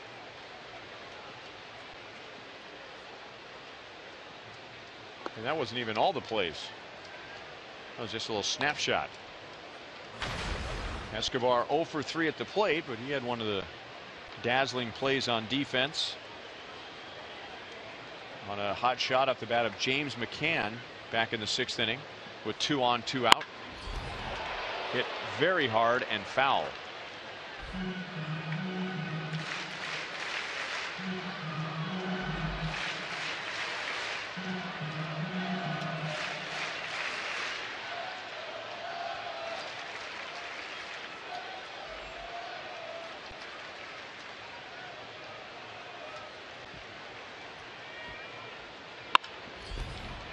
And that is just foul off the first base side. Still 1-2 on Escobar.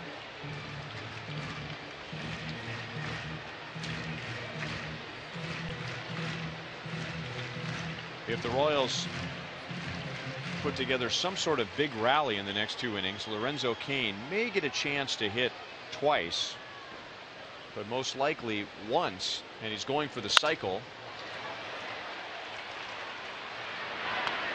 2 down, so Ben Zobrist coming up with Cain on deck.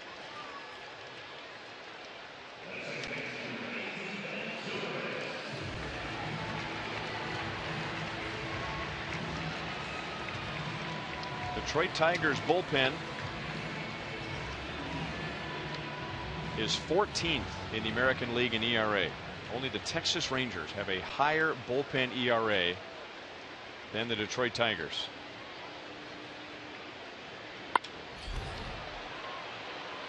Left field, Collins is there, so we'll have to wait to the 8th inning to see if Cain can complete the cycle. Albuquerque has a quick bottom of the 7th. Royals have a 5-1 lead.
Coming out here for the top of the 8th inning, Drew Butera will take over behind the plate, and Salvi seemed to tweak his left hand in his last at bat, making a swing. So the 4-run lead in the 8th inning. Butera will finish the game. Kyle Turner, Royals assistant trainer, is working on Salvi's left hand. Luke Hochevar got the final 2 outs of the 7th inning. He stays on for the 8th for J.D. Martinez, Tyler Collins, and James McCann.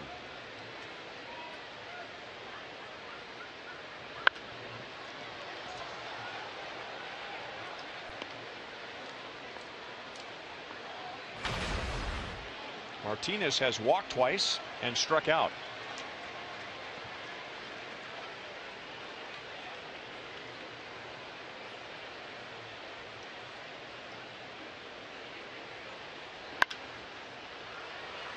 Royals pitching tonight, pretty remarkable that they've given up 1 run, 4 hits, and that the defense has been so good. No surprise that the Royals have had a good defensive night. And then you remember that the Royals pitchers have walked 7. They have struck out 8. That is 15 non-contact plate appearances. So a lot of standing around by the Royals defense, and they have kept their focus through all of that.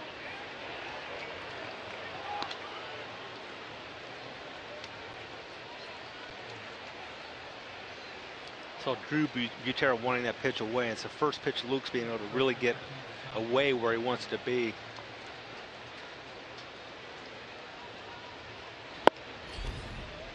Two and two. Hochevar's fastball looks good, and you know he can stay with that pitch because it's enough to get it by hitters. He's got an excellent overhand change. He's been throwing cutters as well in the low 90s. But that fastball, that's a special pitch there. He can get away with that up in the zone.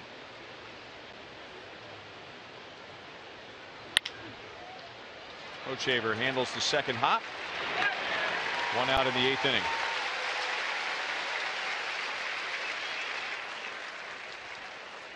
Well, would Johnny Cueto's outing affect Yordano Ventura? Here are the sprint cuts of the game in Ventura's 6 innings. Yeah, he looked really sharp. Got to like the way he mixed in all of his pitches.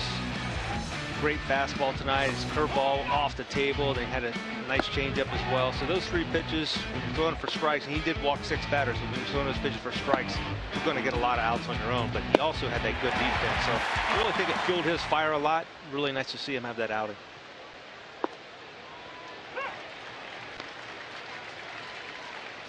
Royals are 6-5 against the Tigers this year, and their ERA when the game started was 2.51 against Detroit. Last year the Royals ERA against the Tigers was over 5.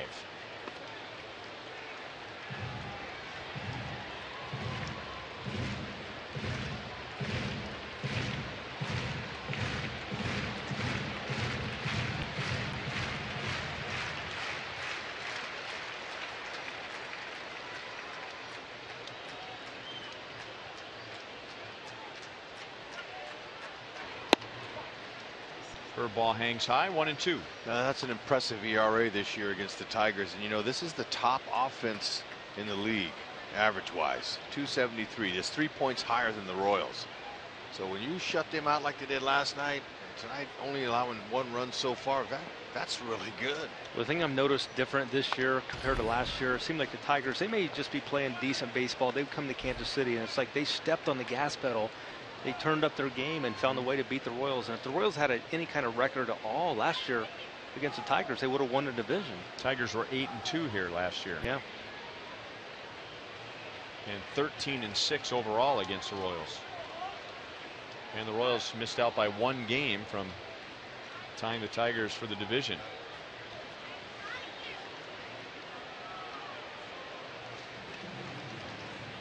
How nice is it to face the Tigers without Miguel Cabrera?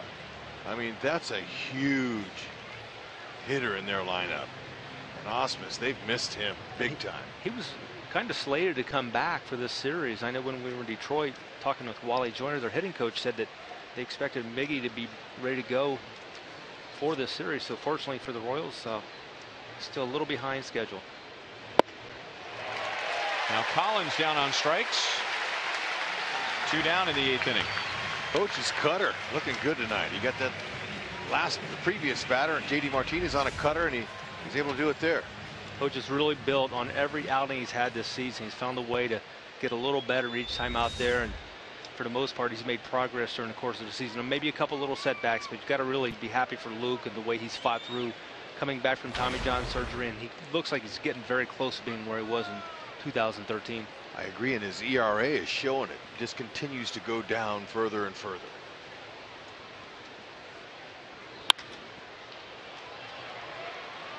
Routine for Paulo Orlando. New Coach Haber.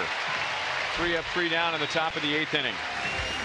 25 years ago, that man, George Brett, hit for the cycle at Toronto. No Royal has done it since. Lorenzo Cain has a shot when we come back.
Standard definition TV.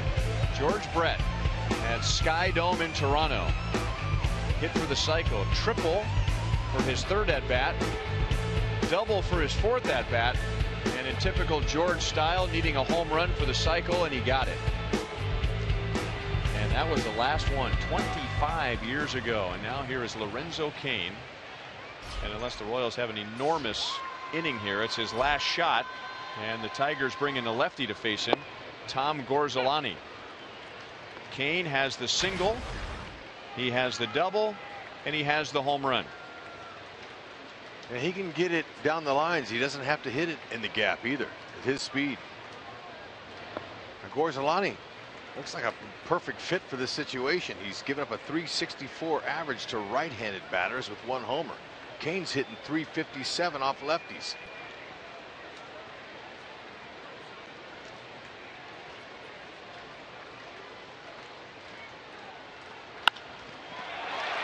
All right, JD Martinez going to slip and fall. Well, he'll take another double. Oh, just a little bit harder down that line, and he would have had it.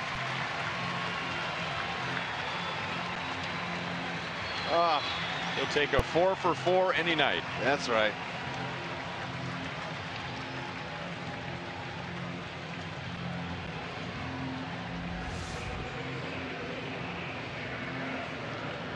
Great idea. Fastball way actually it was an off-speed pitch, but it was way off the plate. He reached out. JD Martinez with 12 outfield assists. We're going to take a look at this again. And Lorenzo Cain is just walking off the field. Now, he started walking off the field before the umpires went to the headset. So I was thinking, oh man, don't tell me something's wrong with Lorenzo Cain. But I think that would be Lorenzo's way of saying, maybe I was out. It's all about not when you get to it first, it's can you stay on the bag.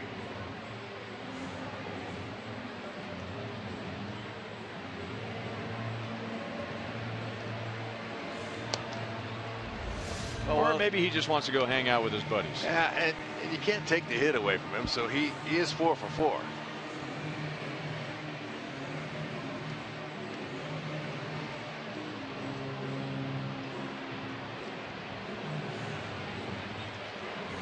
Sometimes your momentum on a slide will carry you over at the bag. It's a tough slide sometimes, you know, when you're trying to judge the speed of how fast you are. When do you start your slide and when don't you?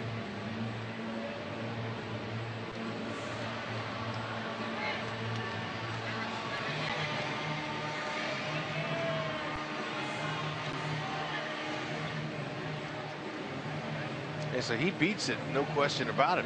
But was he off? He came off again, but his hand was on it there.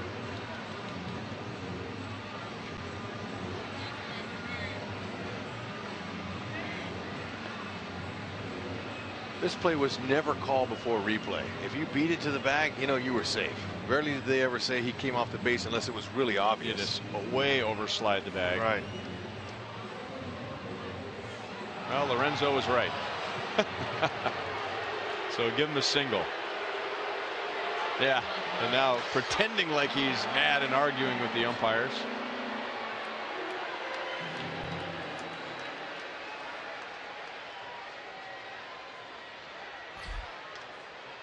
So the call is overturned. It is a single, and Cain is out 9-6. One down to Eric Hosmer.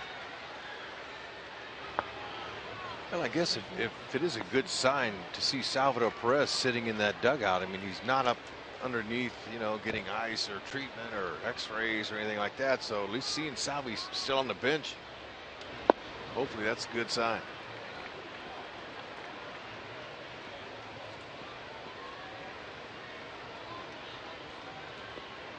Look at Drew Butera. 5-1 game, getting ready for the 9th inning and going over the scouting report of the hitters. He's cramming for a test. Collins came in, slipped, but stayed on his feet and then did that.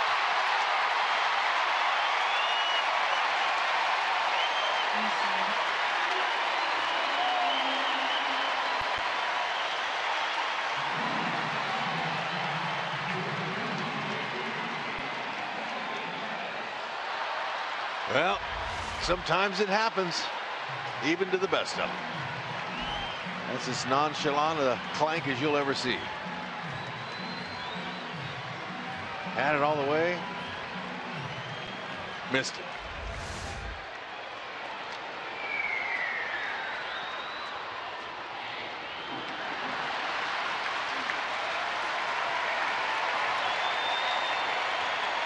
So an error on Collins. Hosmer at second base to Kendrys Morales.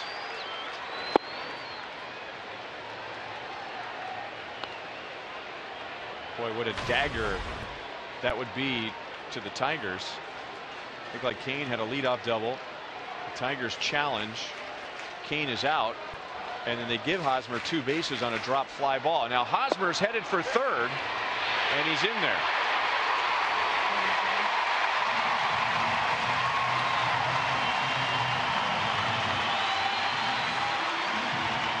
So Haas is probably saying, if you don't pay attention to me, I'll rip you off. And he got an exceptional jump away from second base.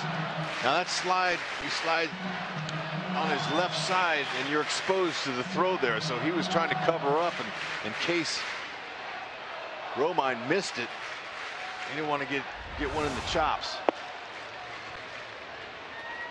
That's why if you're a young baseball player and you're learning how to slide, why not learn to slide on your right side? That way your back is to every throw on the bases, including home, if you slide on your right side.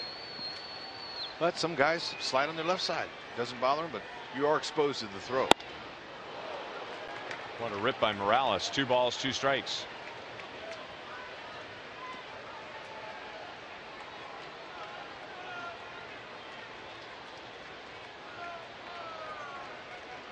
Infield in, and 3 infielders on the left side. Morales is 3rd in the league with 81 RBIs. And Gorzolani with a hard slider strikes him out. 2 down.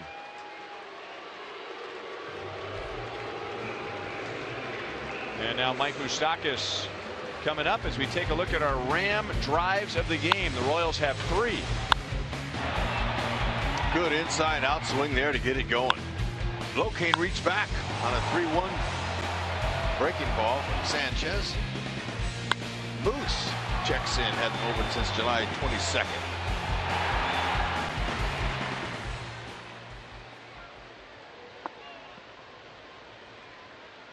And he had been hitless in his previous 18 at-bats. And now suddenly hitting .273. And that's after the home run.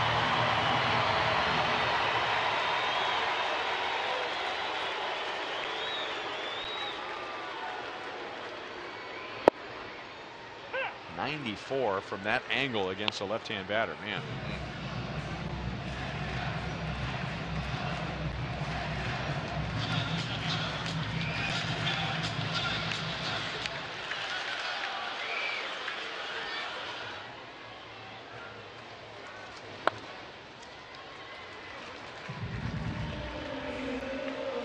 Tigers tried to upgrade their bullpen during the offseason, and one of the guys they brought in was Tom Gorzolani, but he has spent a big chunk of this season in the minor leagues. That wasn't part of the plan.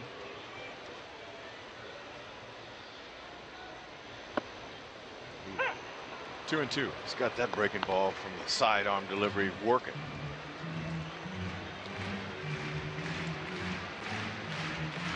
Jabba Chamberlain, minor leagues. Angel Nesbitt, who started the season this year with him, he's not with him anymore.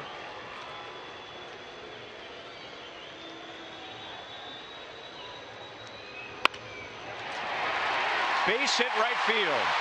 So the air turns into the Royals' 6th run.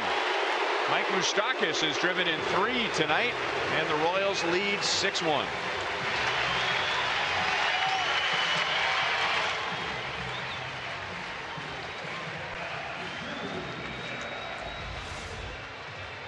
Gorzolani tried that sneak that piece of cheese by Moose. Can't do it.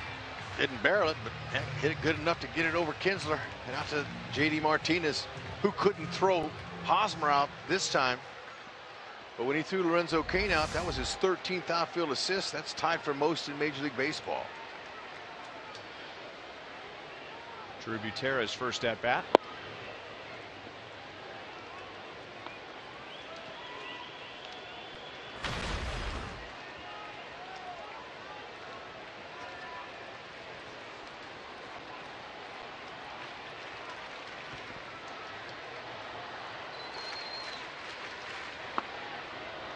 Two and 0.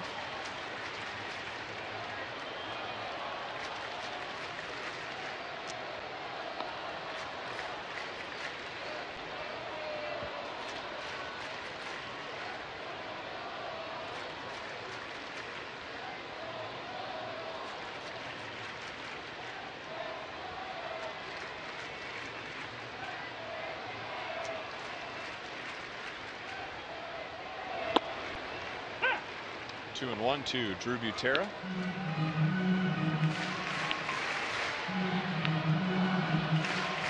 Nobody throwing in the Royals bullpen, so Luke Hochevar, who is phase 5 and retired 5, will pitch the top of the 9th. The Royals will hopefully only need 2 relievers, Morales and Hochevar, after Ventura went 6.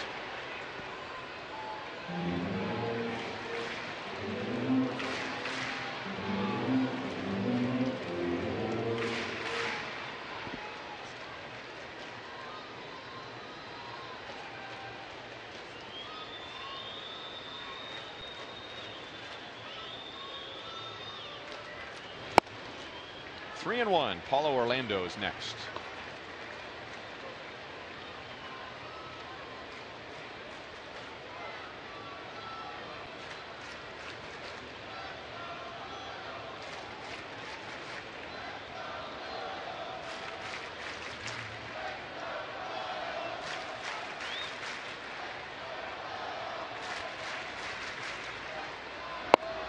Borzolani having more trouble. He's given up a hit. The air hurt him, and then he allowed Hosmer to steal third, and now the base hit to Moustakas and a walk to Butera.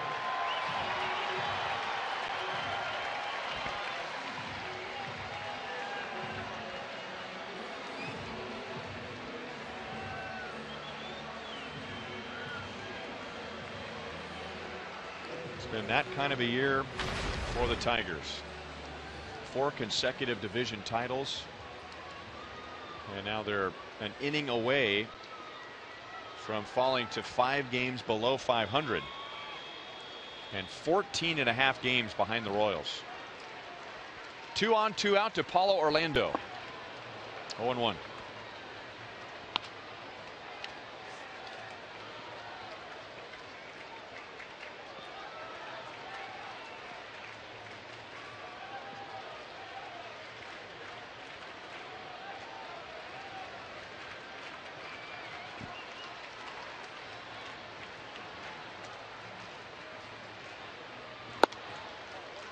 One and one. Obviously witnessing a change of the guard here in the Central. Royals have really worked hard to beat this Detroit team over the last 3 years to establish some type of confidence against the Tigers, who have really had their way in the Central over the last several years. It'll be foul, but hit hard and deep by Paulo Orlando.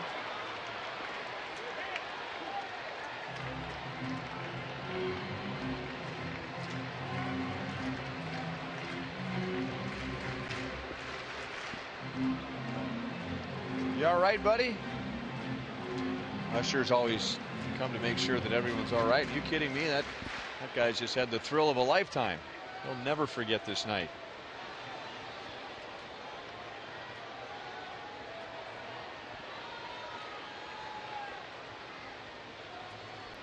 One and two. And we'll do it again right to third base coach Mike Jershely.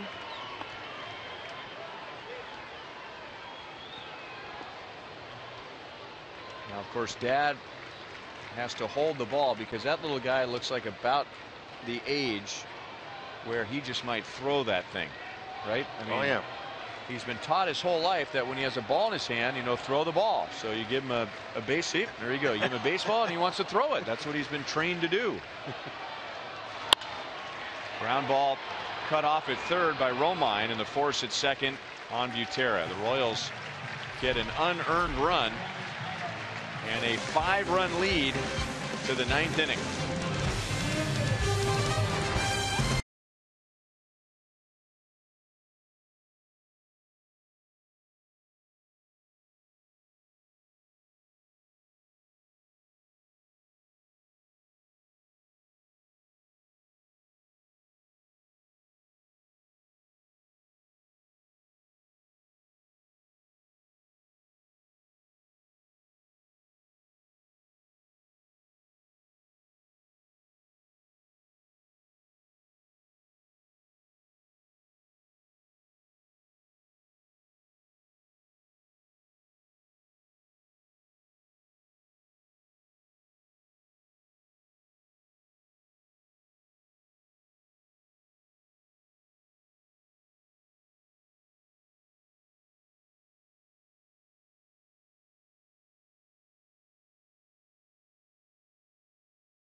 24 games above 500 for the first time this year. Tonight's copyrighted telecast is presented by authority of the Kansas City Royals. It may not be reproduced or retransmitted in any form, and the accounts and descriptions of this game may not be disseminated without the express written consent of the Kansas City Royals Baseball Corporation. Ryan Lefevre with Rex Hudler, along with Joel Goldberg, Jeff Montgomery. They're coming up with producer Joe Lavero, director Steve Kurtenbach, our associate producers Al Broughton, Sam Abramson, Dave Holtzman. The producer of Royals Live is Brian Shapiro. And Luke Hochevar has gone an inning and 2/3. He has retired all 5 he has faced. And we'll get the 8, 9, and 1 hitters to try and close this one out.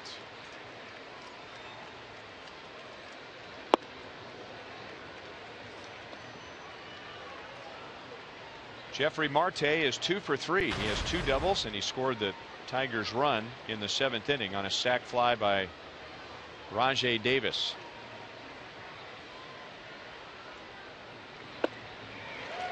One ball, 1 strike.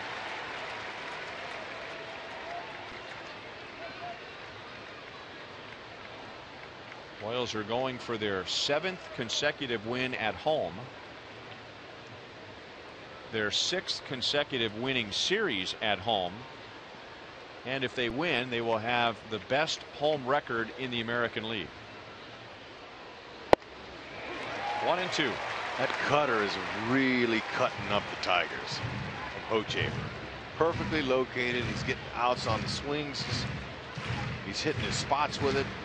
And he's mixing in an overhand curve and a mid-90s fastball. We've seen some 96.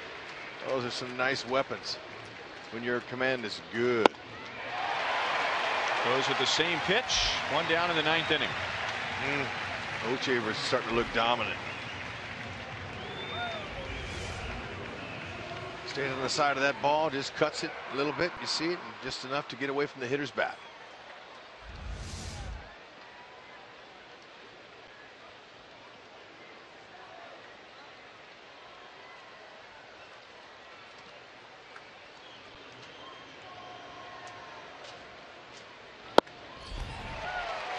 Couple of other tie games to keep an eye on.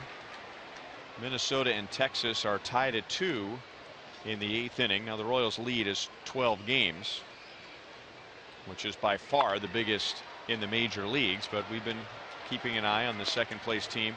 But maybe more importantly right now, the Yankees and the Indians are tied at 4 in the 13th inning. If the Royals win and Cleveland can beat New York, the Royals will have the best record in the American League by 6.5 games, trying to secure home field advantage.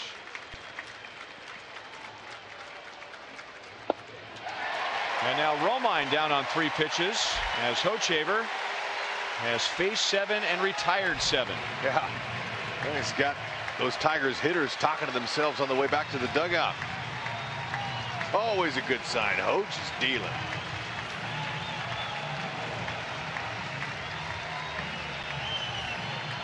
$34,068.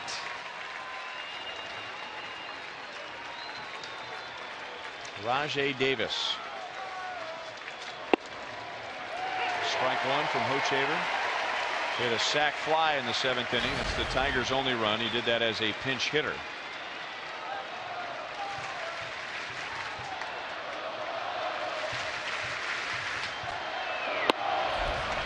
A little bit outside at 95 miles an hour.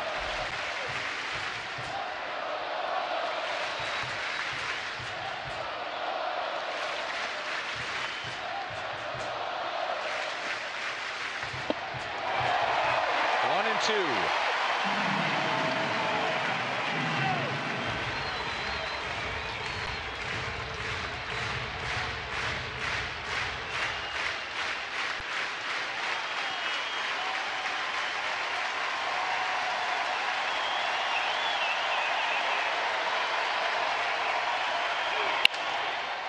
Shattered bat.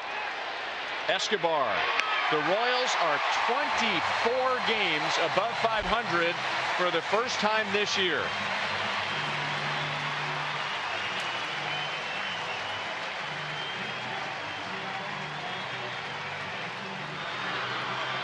Nice defense tonight by that outfield. That was impressive, and also the infielders. There's so many great defensive plays tonight to help Ventura. And he evens up his record at 7-7. Royals are now 7-5 against Detroit. How about this for a turnaround on the mound against Detroit? Of the 12 games the Royals have faced Detroit 9 times, 9 out of 12, the Tigers have scored 2 runs or fewer. Execution is wonderful of their pitches in order to do that. Again, to the top offense in baseball, 3 points better than the Kansas City Royals. That's a compliment to the pitching staff.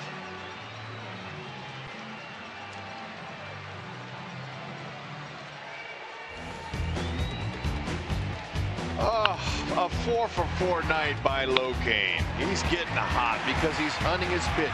And also, he's working the count. He's getting a favorable count by being selective. And the long ball, it came again. 3-1 pitch to Sanchez, and it was right out on the plate, and he backsided and drove it.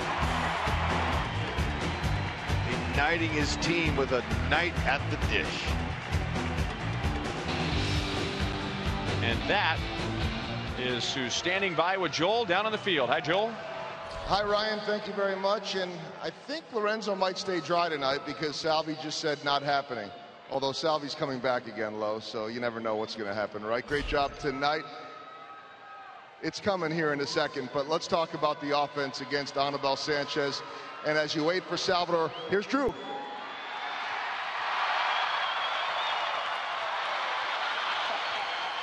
The fake out.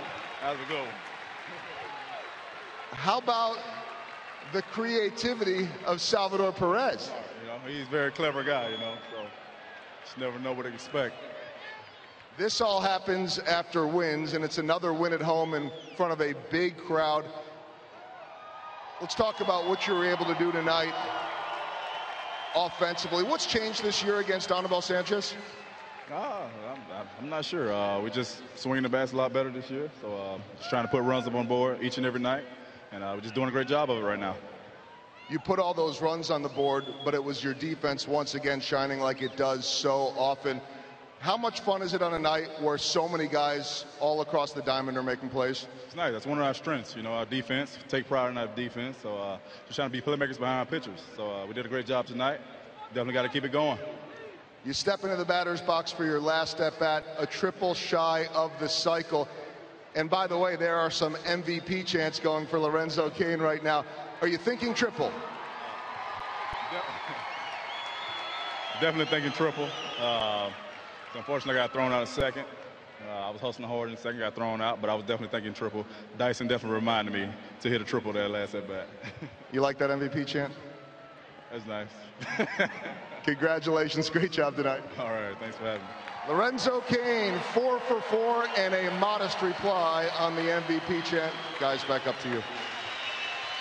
All right, Joel, his 12th home run, his 51st RBI. He scored twice, and he also made a big play defensively in center field. Lorenzo Cain. The Royals are now 5-0 on this homestand.